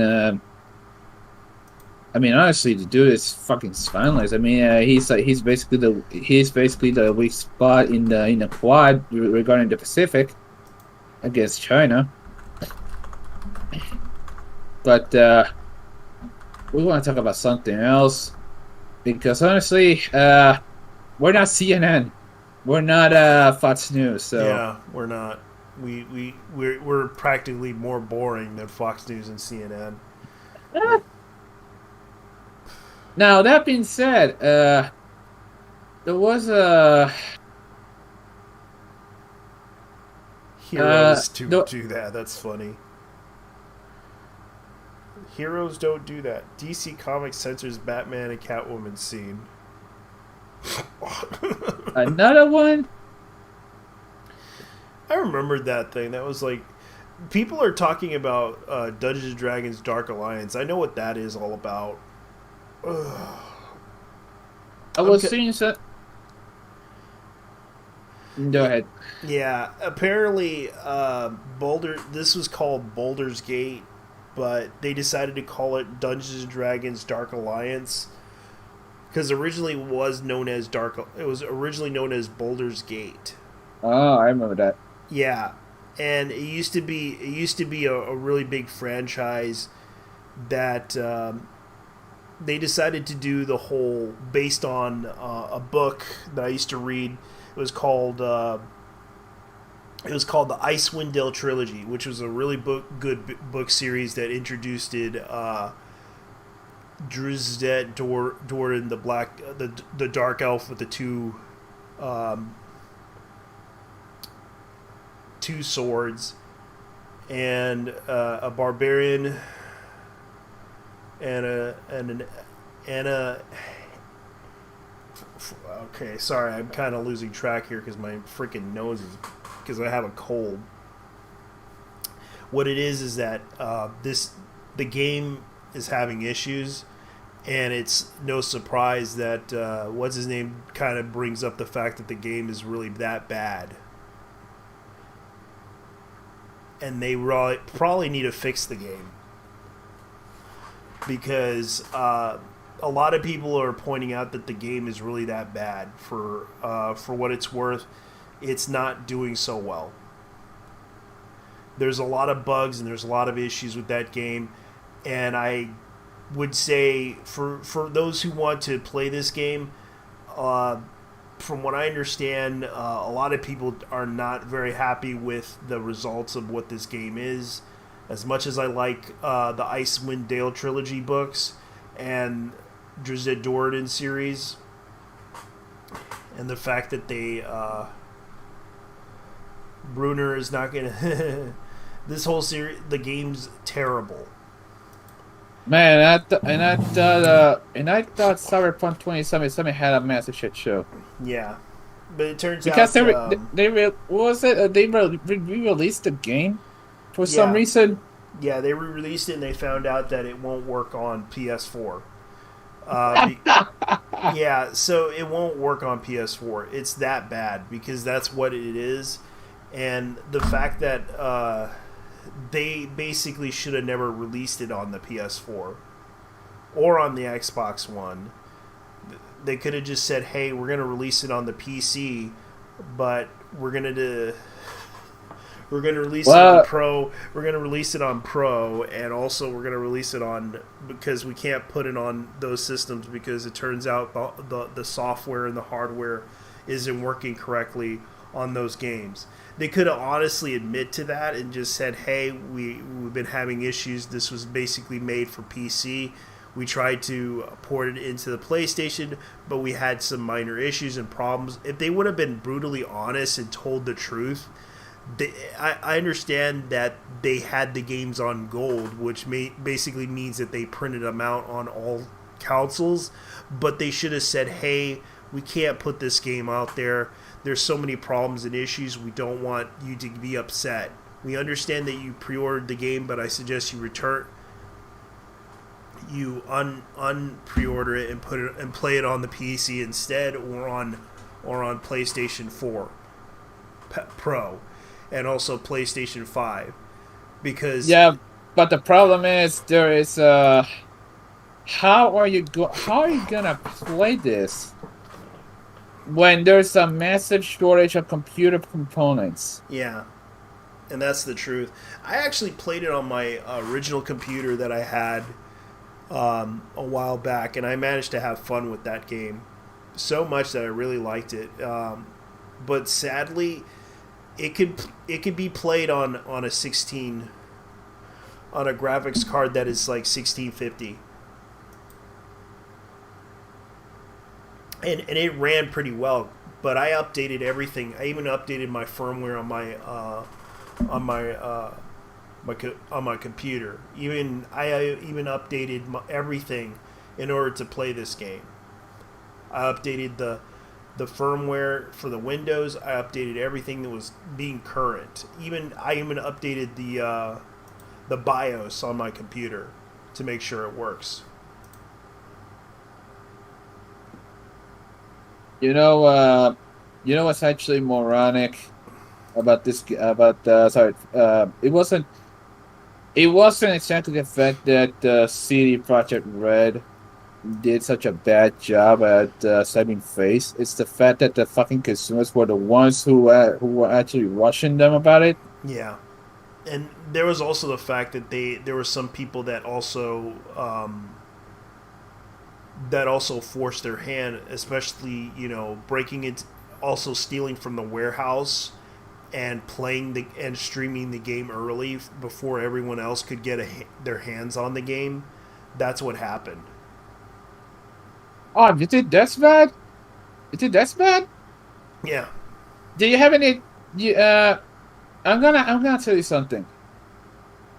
I found out what the fine is for leakers when I found out that MiHoYo, the developers of Honkai and Genshin Impact, don't fuck around when it comes to leakers. Yeah. As a matter of fact, $75,000 fine. $75,000. Yeah, dude. Yeah, someone got fined for $75,000. The dude sold his house,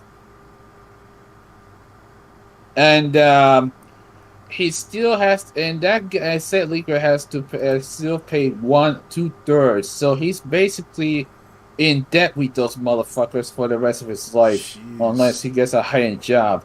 I wish I could get a high-end job. Because the guy basically leaked a lot of upcoming content.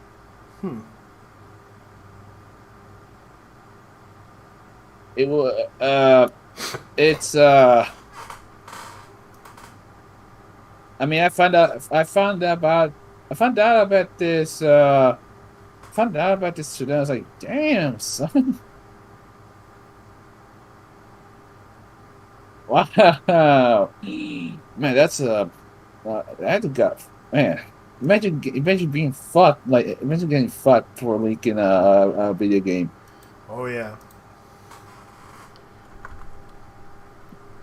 Now, speaking of video games, since E3 is a thing apparently. Unfortunately, it's over. They already finished their week on E3. I only watched a few things. Like, I watched the PC gaming show thing. It was the only thing. Good.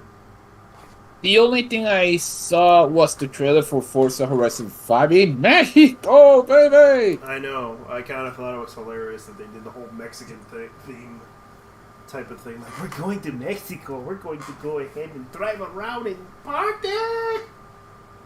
Oh, we're going to Baja Beach. It was funny. Hey, your boys like Mexico. I know. It's kind of funny that they're doing that. It's like they always do that. Oh no, you should see. You should see I'm in 2 car groups from Mexico, and you should have seen their reactions for that. But other than that, it wasn't that bad. You should have seen their reactions, dude. Xbox is trying to compete. I know Microsoft's trying to.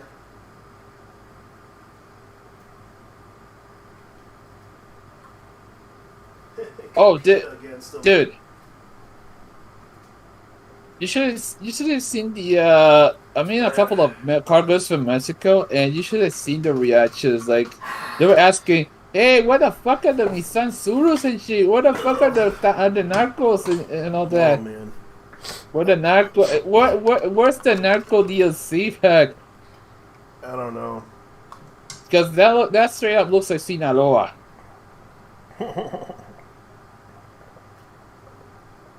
These guys say, "Oh my, damn! This is the Sinaloa simulator."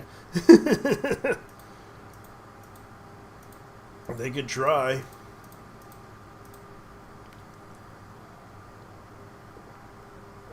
Now that I think about it, that would be crazy if they released like the Nissan Suru and all the cars from the Mexico car culture. They could. I mean, the Suru is basically Nissan Sentra from the 90s that was still being rebuilt. Well, a lot of people are building their own little. Well, I know that people are buying that new BMW. Hey, now that I think about it, oh, dude, is there anything else? The fact that, did you see the GTA? Memology 101 was the one who talked about it. Mm-hmm. The whole fact that the Western they just took to E3 as a seminar for diversity. Yeah. Seriously. I know a lot of people weren't happy with that because here's the thing. They have to. It's supposed to be a gaming convention, not a fucking TEDx talk about I know, and they've been using that platform as an excuse to promote their ideas. And the problem is like they're treating minorities as if they're kids. But they don't realize that most of them are adults. And this is kind of the problem with the way they market everything. They try to market it as if, oh, we're very diverse, we're very inclusive, we want everyone to accept us, please don't kill us. That's the type of people they are. Oh, we want everyone to be represented. We want everyone to be we want your voices to be heard. Well, as a minority, this is my voice. Stop talking now to us like we're fucking kindergartners, you fucking cuckheads. I know. That's what we find cringy about this.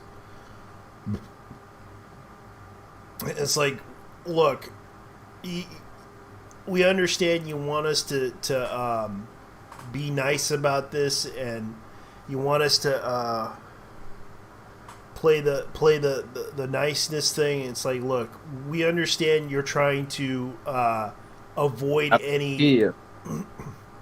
No, you're doing this to avoid any backlash towards your company. You don't want to be accused. You don't want to be attacked. We get that. That's the problem. You want people to respect you as a company because you want to basically say, hey, we're for this, but we're not trying to be cruel to everybody. We get that. We understand. But when you try to force this issue on to others and expect everyone to play along with it, it just kind of sounds kind of desperate to me. It comes off as desperate. Yeah, that's That's actually, yeah, it's straight up pandering more than anything else. It's more pandering, and it's a little bit. It just makes you look pathetic, and that kind of does. And I'm not trying to be mean or anything, but that's how we see it. Like that's the reason why a lot of us don't trust you, because it comes off as desperate, and you guys are desperate for something. Like you want us to like you guys. It's you kind of treat us like I kind of agree with what's his name's approach to this. Like you're treating you got to treat it like it was like your own girlfriend. Yeah, but you're gaming companies first. What you're supposed to be making games. Yeah, you're supposed to be making games, not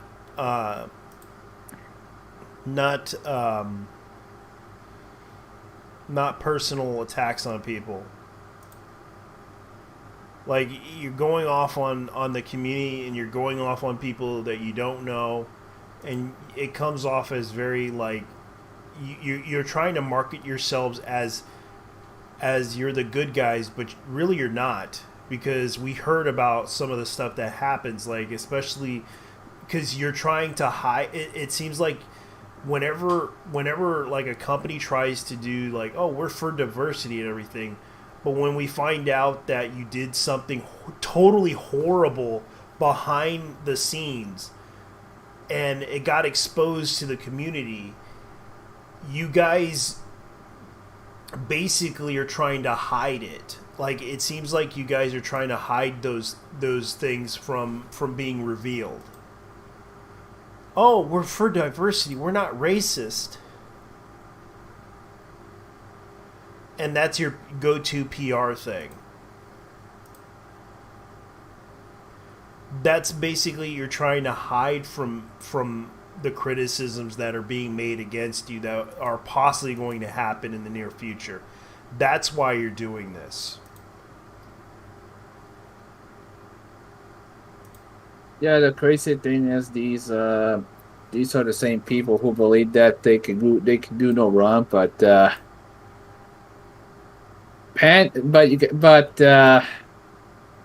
EA. I mean, the worst offenders. Honestly, Take-Two, Ubisoft, and EA. Like, god damn it, you want to be woke for brownie points. That's it, brownie points. Yeah. Because you want motherfuckers to actually to buy this shit, and to that I say, shut the fuck up, brand. Shut the fuck up, god damn it. Yeah. Enough of your bullshit. Yeah, because it comes off as arrogant and conceding, and that's why a lot of people don't. That's why I learned a long time ago I can't really trust in those type of companies, because those companies can possibly be very horrible from behind the scenes, and no one would know about it, assuming that they know. Because if you're doing that out of desperation, not out of necessity. It's kind of like how Microsoft says they're for diversity and inclusion and they're for women, but when you find out that there was like some lawsuits about sexual harassment, there is some court cases that you can look up about Microsoft, and there is a situation to where there was sexual harassment that was happening within the company, and surprisingly they do have a lot of lawsuits pending.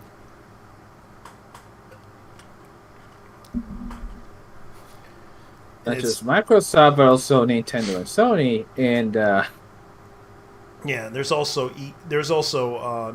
whatchamacallit,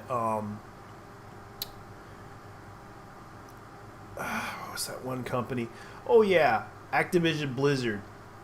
Oh fuck. Yeah, Activision Blizzard also got into trouble because I remember there was a drama with them involving a Mexican guy, and this Mexican guy used to work in the tournament scene for for Overwatch, and what happened was he was being emotionally bullied by his coworkers, and he had to he had to leave because his coworkers were very manipulative towards him and tried to trying to sabotage him in some way that he felt like he doesn't belong there. Like he just didn't want to be there. And he quit, and it was like, yeah, I can understand why. Because they were basically, like this one girl basically called him sexist.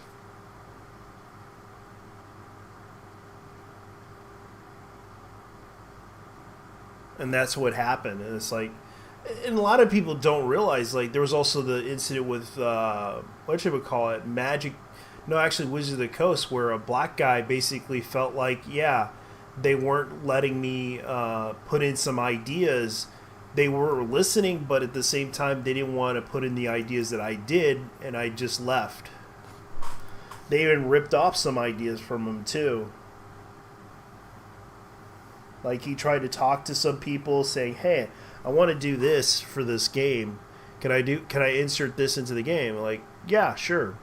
And he felt like, what he said, he felt like, to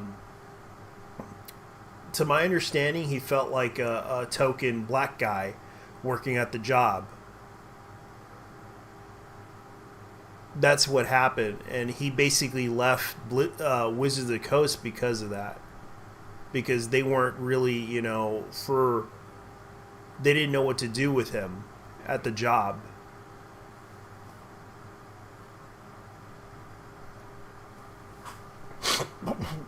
And then there's the one incident that we shall never forget. What?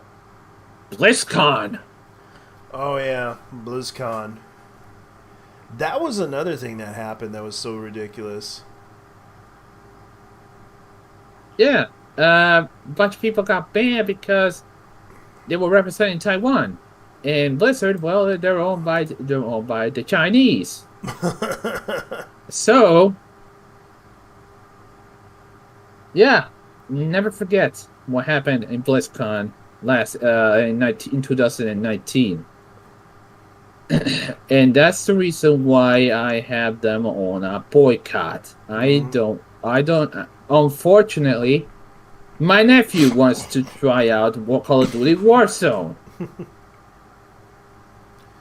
So Yeah. that man, I had to install the fucking thing on my computer. It robbed me of 88 gigabytes. 88 gigabytes of memory. It's a big one. And I hate everything about the Call of Duty series. I hate everything about it. I hate the fact of first-person shooters. I hate first-person shooters. I fucking hate Activision. I fucking hate everything about these damn damn company. You notice that their newest game, it was 200 gigabytes. What? Yeah. Their newest Call of Duty game, which was Cold War, was 200 gigabytes. I mean, it's literally the same shit. Yeah, but honestly, they added new maps, new stuff in there. It's literally the same shit as every single fucking Call of Duty game ever made. Yeah. Why do people even play these things? They like the multiplayer. That's the reason. No, that's not enough. Yeah. That's not enough. Honestly. Yeah. People should be. I tried playing Call of Duty and I hate it. I hate everything about the Call of Duty series. I used to like to watch. I used to like to play it, but I stopped. I mean, not only is it literally the same cookie cutter bullshit games as everything else out there regarding first-person shooters, it's also an absolute cancer on the fucking gaming industry. I know. I mean, have you ever, you motherfuckers ever noticed that it's the same old shit? Like, you want cancer? Yeah, also FIFA games. Every single FIFA game ever made is the same old shit. Yeah, people were buying. Yeah, and the funny thing is, there's also the fact that the release of Mass Effect Legendary Edition, a lot of people were kind of disappointed. Some were happy, but some were disappointed. Let me guess. The butt. Let me get. No. Let me guess. Their faces were tired. Yeah.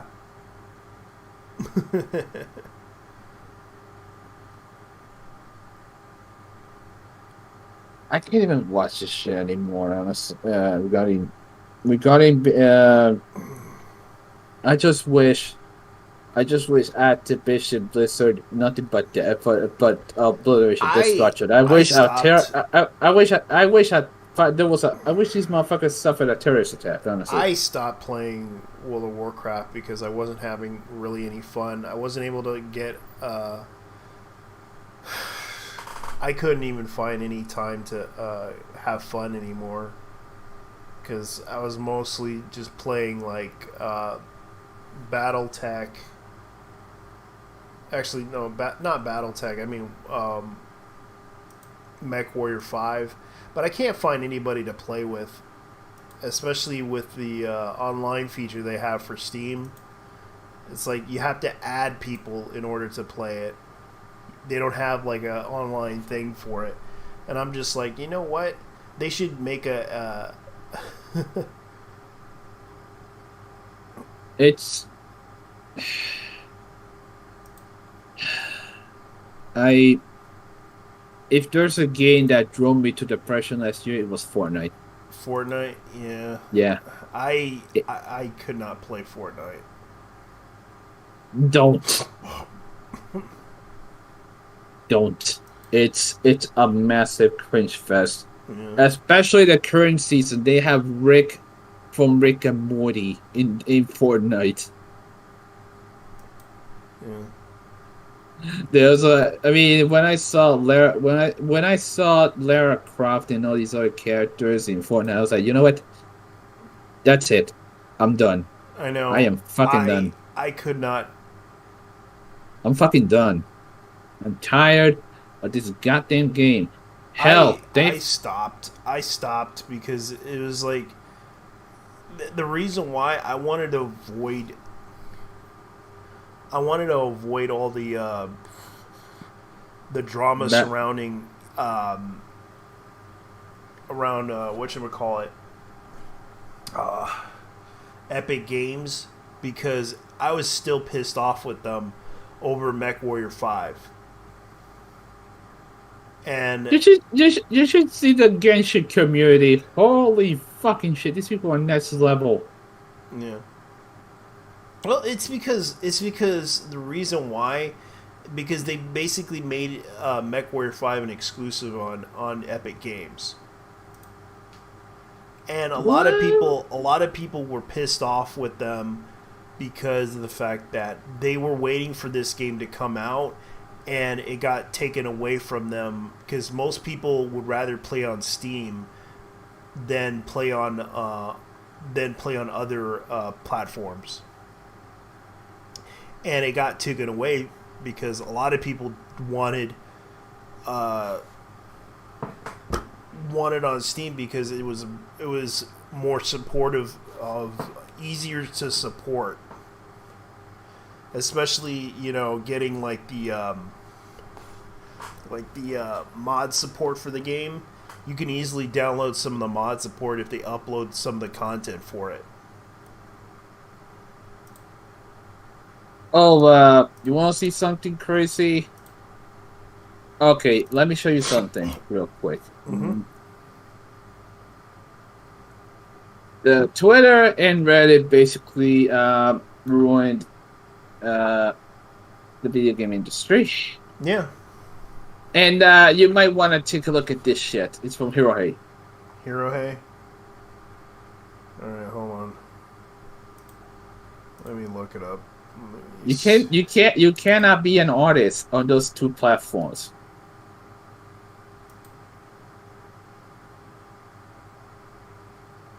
Because constructive criticism isn't a thing.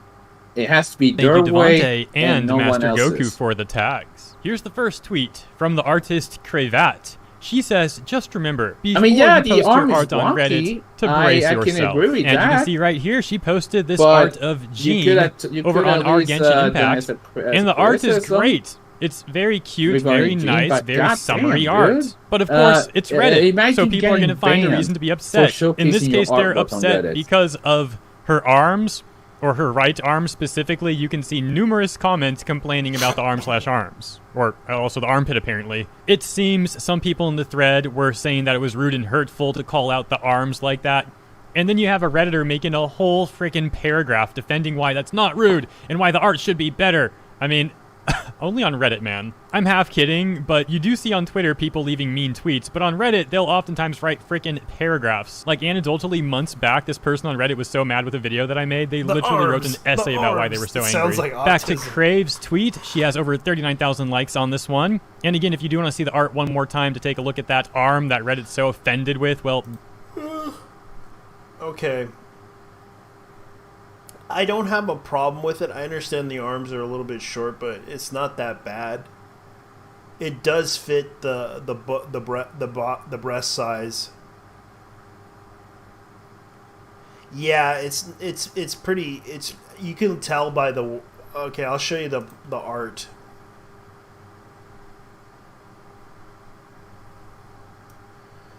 All right, let me go ahead and. I think people that live in rural health areas. Let's see here. Let me look at this image of this Genshin Impact. Like, why do they hate this girl?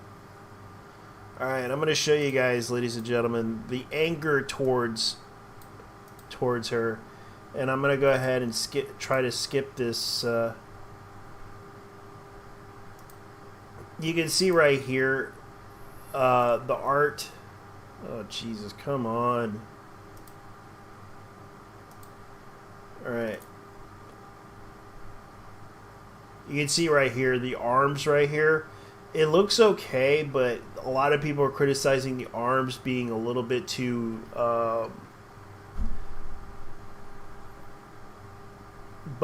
other than that, it's not that bad. I do like it. I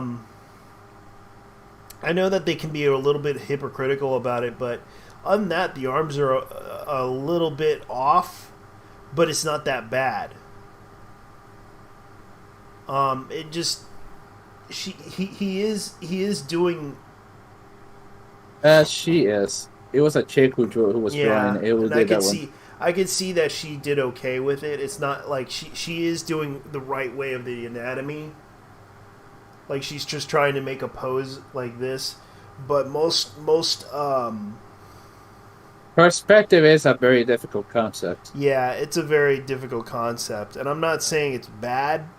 I think it's really good, but at the same time, you know, most people would put their arms another way, but she put it in a way that's kind of awkward, because most people would put their arms like way out if they're trying to hit their hair, but she's trying to put her hair like this, trying to, you know, brush it off, which I think that's what she was trying to do. Like she was trying to like she was doing the whole pushing the hair out of the way type of thing. But the problem is her hair is a ponytail, and if she was trying to do that, that's what she was trying to do. But if she was trying to relax her hair, if she was trying to reach her ponytail, that's understandable. But we would put our arms way out. But the problem is she put her arms like right here, and I don't think it's a bad take, but it's not... Honestly, here's what I think. Mm-hmm. It looks right, except for the fact that Jean's right elbow is a bit short compared to the rest of her arm, and it kind of looks like, god dang, it looks like she's either double jointed or she was born with a. I mean, we were talking about the Lion Fin Knight in Genshin, yeah, of all people, and You know, the fact that her English voice actress even commissioned her to do this, that's an honor. Yeah, that's actually quite an honor, to be honest with you. Yeah, and I think it's an okay art form. I'm not trying to criticize anything, but I am giving her nice criticisms. I'm not gonna try to say, oh, her arms is so terrible. No. It's constructive. It's constructive criticism. That's the only thing I have. Yeah, her arms look a little wonky, but I'm saying it the best way possible. Yeah. I mean, that's something you could easily fix. It's a digital art piece. Yeah, because it's like she could try to at least, you know, because I don't think like they could say it's short, but I'm not saying it's that bad. It could get corrected a little bit, but this is like it's not that bad. It can easily be corrected.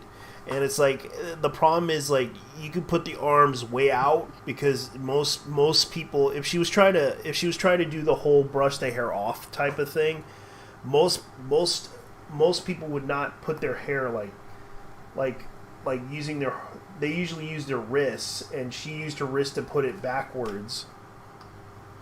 Like, let me see if I could show you guys, because I'm gonna try to put my ugly mug in this whole thing. Oh, get about this. Mm-hmm. So according to Kuno, the artist, she was literally banned from our anime and some other anime subreddits because her art was still too good, and she wasn't allowing another artist, smaller artist, to grow. Quote unquote. Quote unquote. Is there such a thing as being too good? Yeah. I mean, damn. I don't even. So the context is.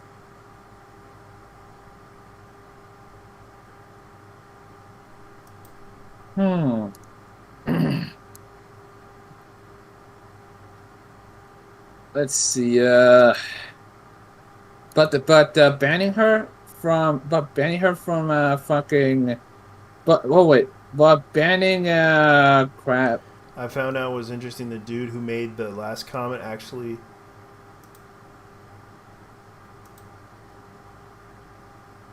To do the last comment. That was when I found out. That shit was hilarious. The fact that the motherfucker was a Fortnite streamer and plays the game. Of course. Okay, someone with a very strong influence and child audience made that comment. Please watch your kids. Just found out something very interesting. The dude who made the last comment actually is a Fortnite streamer with 142k Twitter, and someone with a very strong influence on children that made that comment. Please watch your kids. And the thing well, there you go. In if you want to follow her, you know where to find her at. Well, because of Cravat, that's the only thing. But yeah, the kind comments. Because that arm that Reddit's so offended with, well, time to take a look at that arm that Reddit's so offended with. Well, there you go. It's more about criticism, the constructive criticism more than anything else. Because we're not gonna, we can't just we're just fussing about an arm from a fictional character. Nah. And it's like I don't have a problem with it. I know that the artist did what they could to make it really realistic as possible, and I can see what it's good color. I like the color. Because I'm not an expert artist. I like to draw, but I'm not good. And I'm not saying from an amateur's perspective. I don't call myself an artist, but I can. But you see my artwork. You see my artwork. Yeah. JT, you see my artwork before. you do pretty good with your designs. With your card designs. Yeah. I'm actually trying something different with one of my upcoming projects. Okay. It's going to be an Itasha car. Oh, really? Yeah. Basically, you know those anime cars? You know those cars with anime vinyls and shit? Yeah. Yeah. One of those. I'm gonna try one of those. Okay, let's see here. Yeah, and you can see right here that, like, okay, I see what my buddy's saying. I dislike that you can no longer have conservative values and be Republican, or have an extreme belief and be successful and have some public appearance. It's very scary. Yeah, it is. Oh. Yeah, hey, it's the whole. What's up, bro? It's a whole situation with Scat Crawl. With Scott, which I did talk about, and here's my opinion on him. He should have never been canceled. He should have never been attacked. He should have never been, even the girl, even Vizzy Pop should have not been canceled for this either, because they tried to dox her too, because she said she was against the cancel culture issue, and this is what happened. But speaking of which, of this whole art with this girl, I don't have a problem with it, but I do know that with a little bit of constructive criticism that I have to say, yeah, the arms,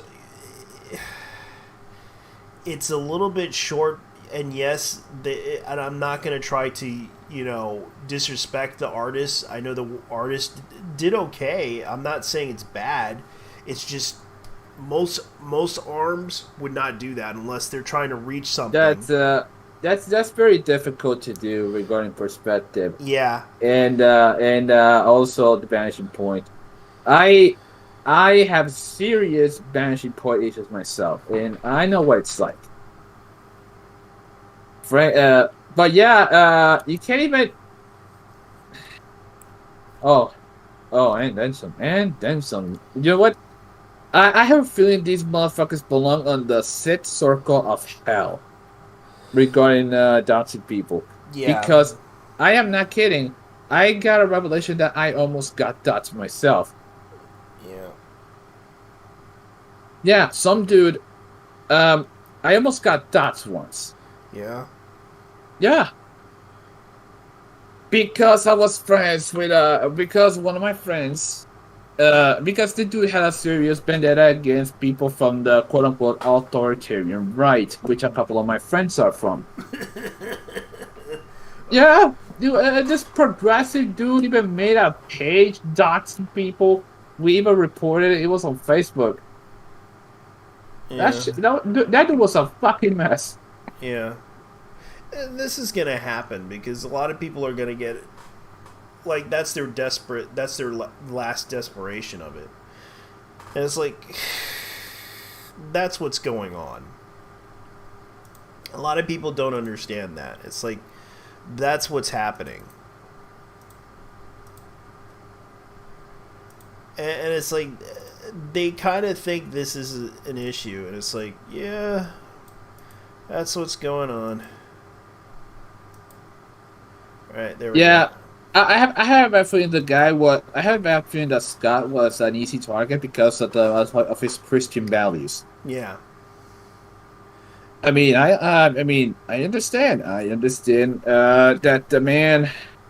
He didn't deserve it, and the problem is that they kind of found out about his voting and his campaign donations, and they kind of So he donated to Trump and Mitch Mc. Oh wait, the only one I have a serious issue with, the only one I have an issue with, Mitch McConnell. Yeah. We're talking about a man who literally backstabbed the 45th president. Yeah, because the motherfucker he stabbed him in the back because he was doing business with China. Yeah, and that's what happened. And here's the other thing I found out. Is that they got upset with him because they felt attacked. That's what I saw from Twitter. Like, a lot of them felt threatened by the donations, that they were feeling like they're under attack, that they were basically panicking, like they think that they were going to get killed. That's what happened. Like, I read some of the tweets that people made, and they were basically saying, "Oh my God, he donated to people that are trying to kill me." The man, they were targeting the man's family. I mean, I would react the same way too. I know, and that's what I said about this. It's like a lot of these people are from Tumblr. Like, a lot of them are just crazy people who believe that they're being threatened. Like, I remember, like, one commenter said that LMAO, people are literally murdered for being LGBTQ regularly. The people he donated are literally want me dead or legislated out of existence and run on the platform. They should join, you know what? They should join a gang stalker group. Oh, they're gonna see some real shit regarding paranoia. Yeah, and this is kind of what's going on. Like, a lot of them feel that way. This is why like I said before, this is why the LGBTQ gets a bad reputation on the internet, because of a few bad people who represent the community go crazy and take it out on a guy for his beliefs. It's like the end of the world for them. No one is stopping you from being who you are. So live on. And it's like and I told this person, you're still alive. You don't have to worry about the big bad man going after you. Reality-wise, you have the rights. You have rights that protect you as a human being in your country you live in, while other countries don't always have them for the LGBTQ. The rights that they have, they still have. Like, they have the rights of protection.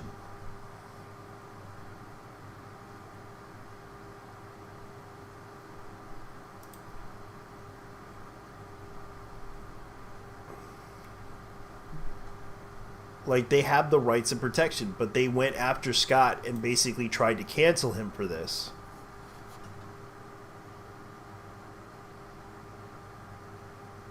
Yeah, and all these people consider Christianity, Trumpism, conservatism as a problem. That's because they kind of believe in that idea that these ideas are going to kill people.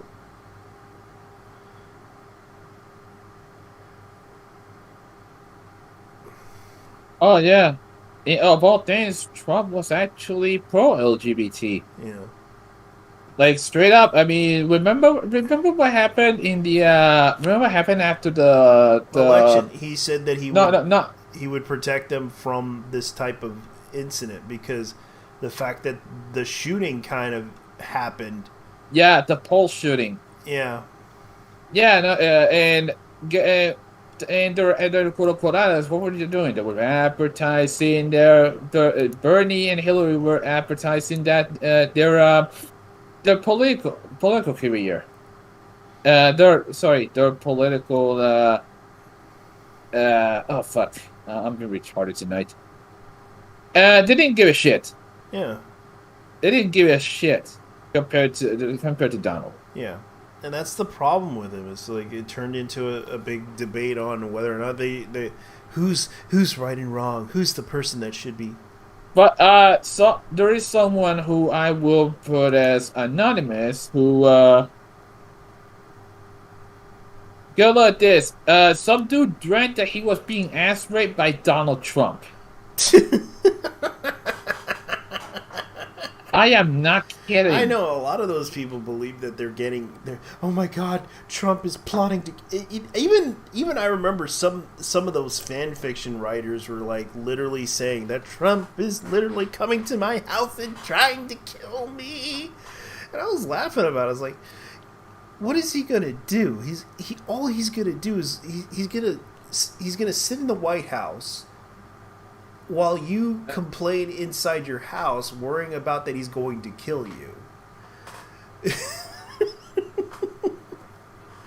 That's how bad it is. Like, a lot of those people don't understand. Like he's not going to kill you.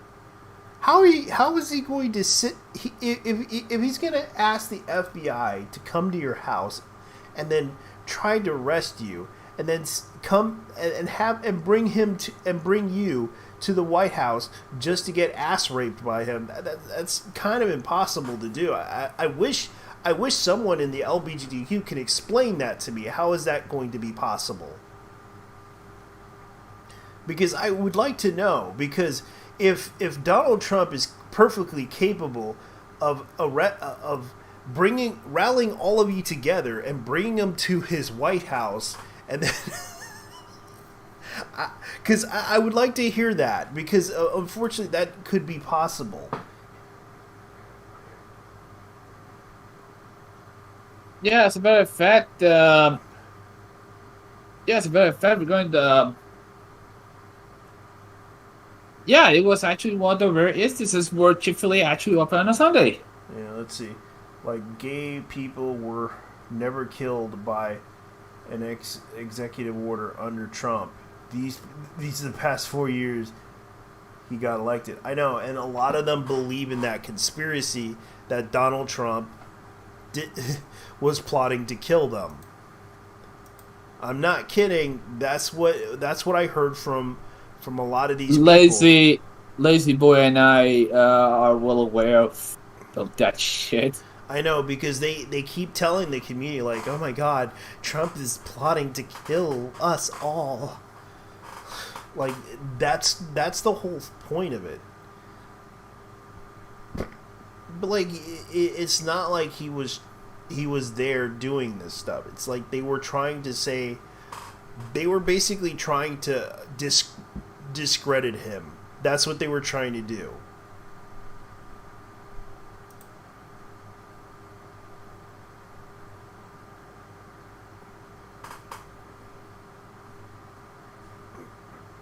Yeah, all things considered.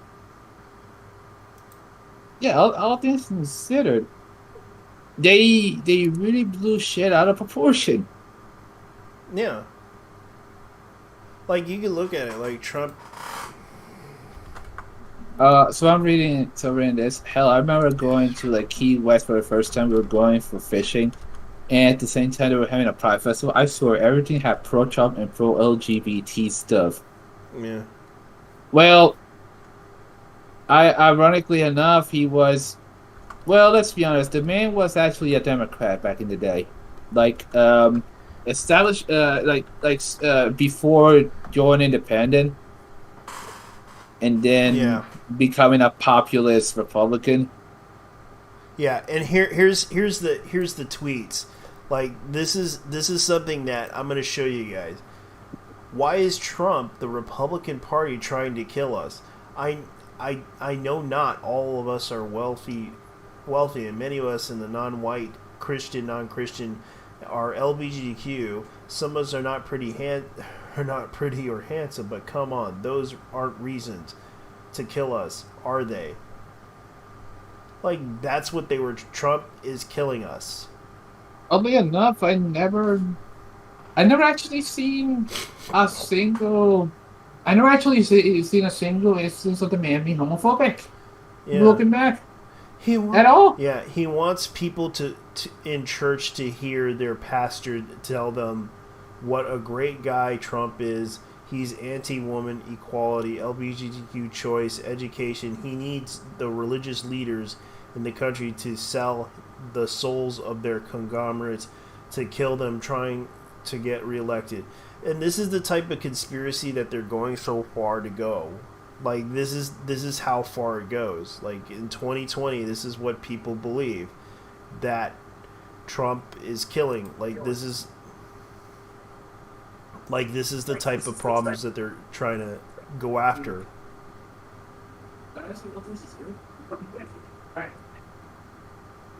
How's it going?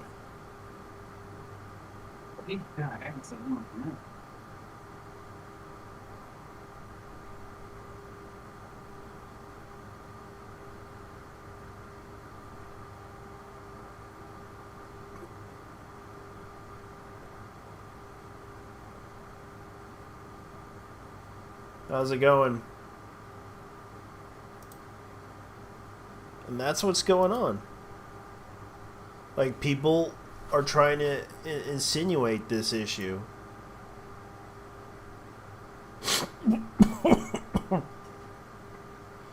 I'm sorry about that, guys.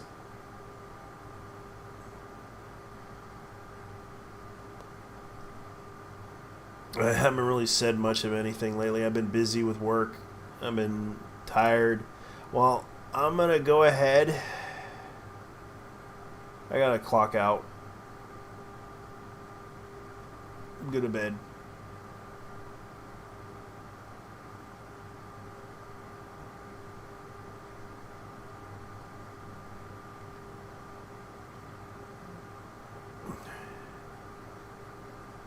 So anyways, you guys have a good night. You guys take care. Good night. Because I'm out. I'm going to end the stream.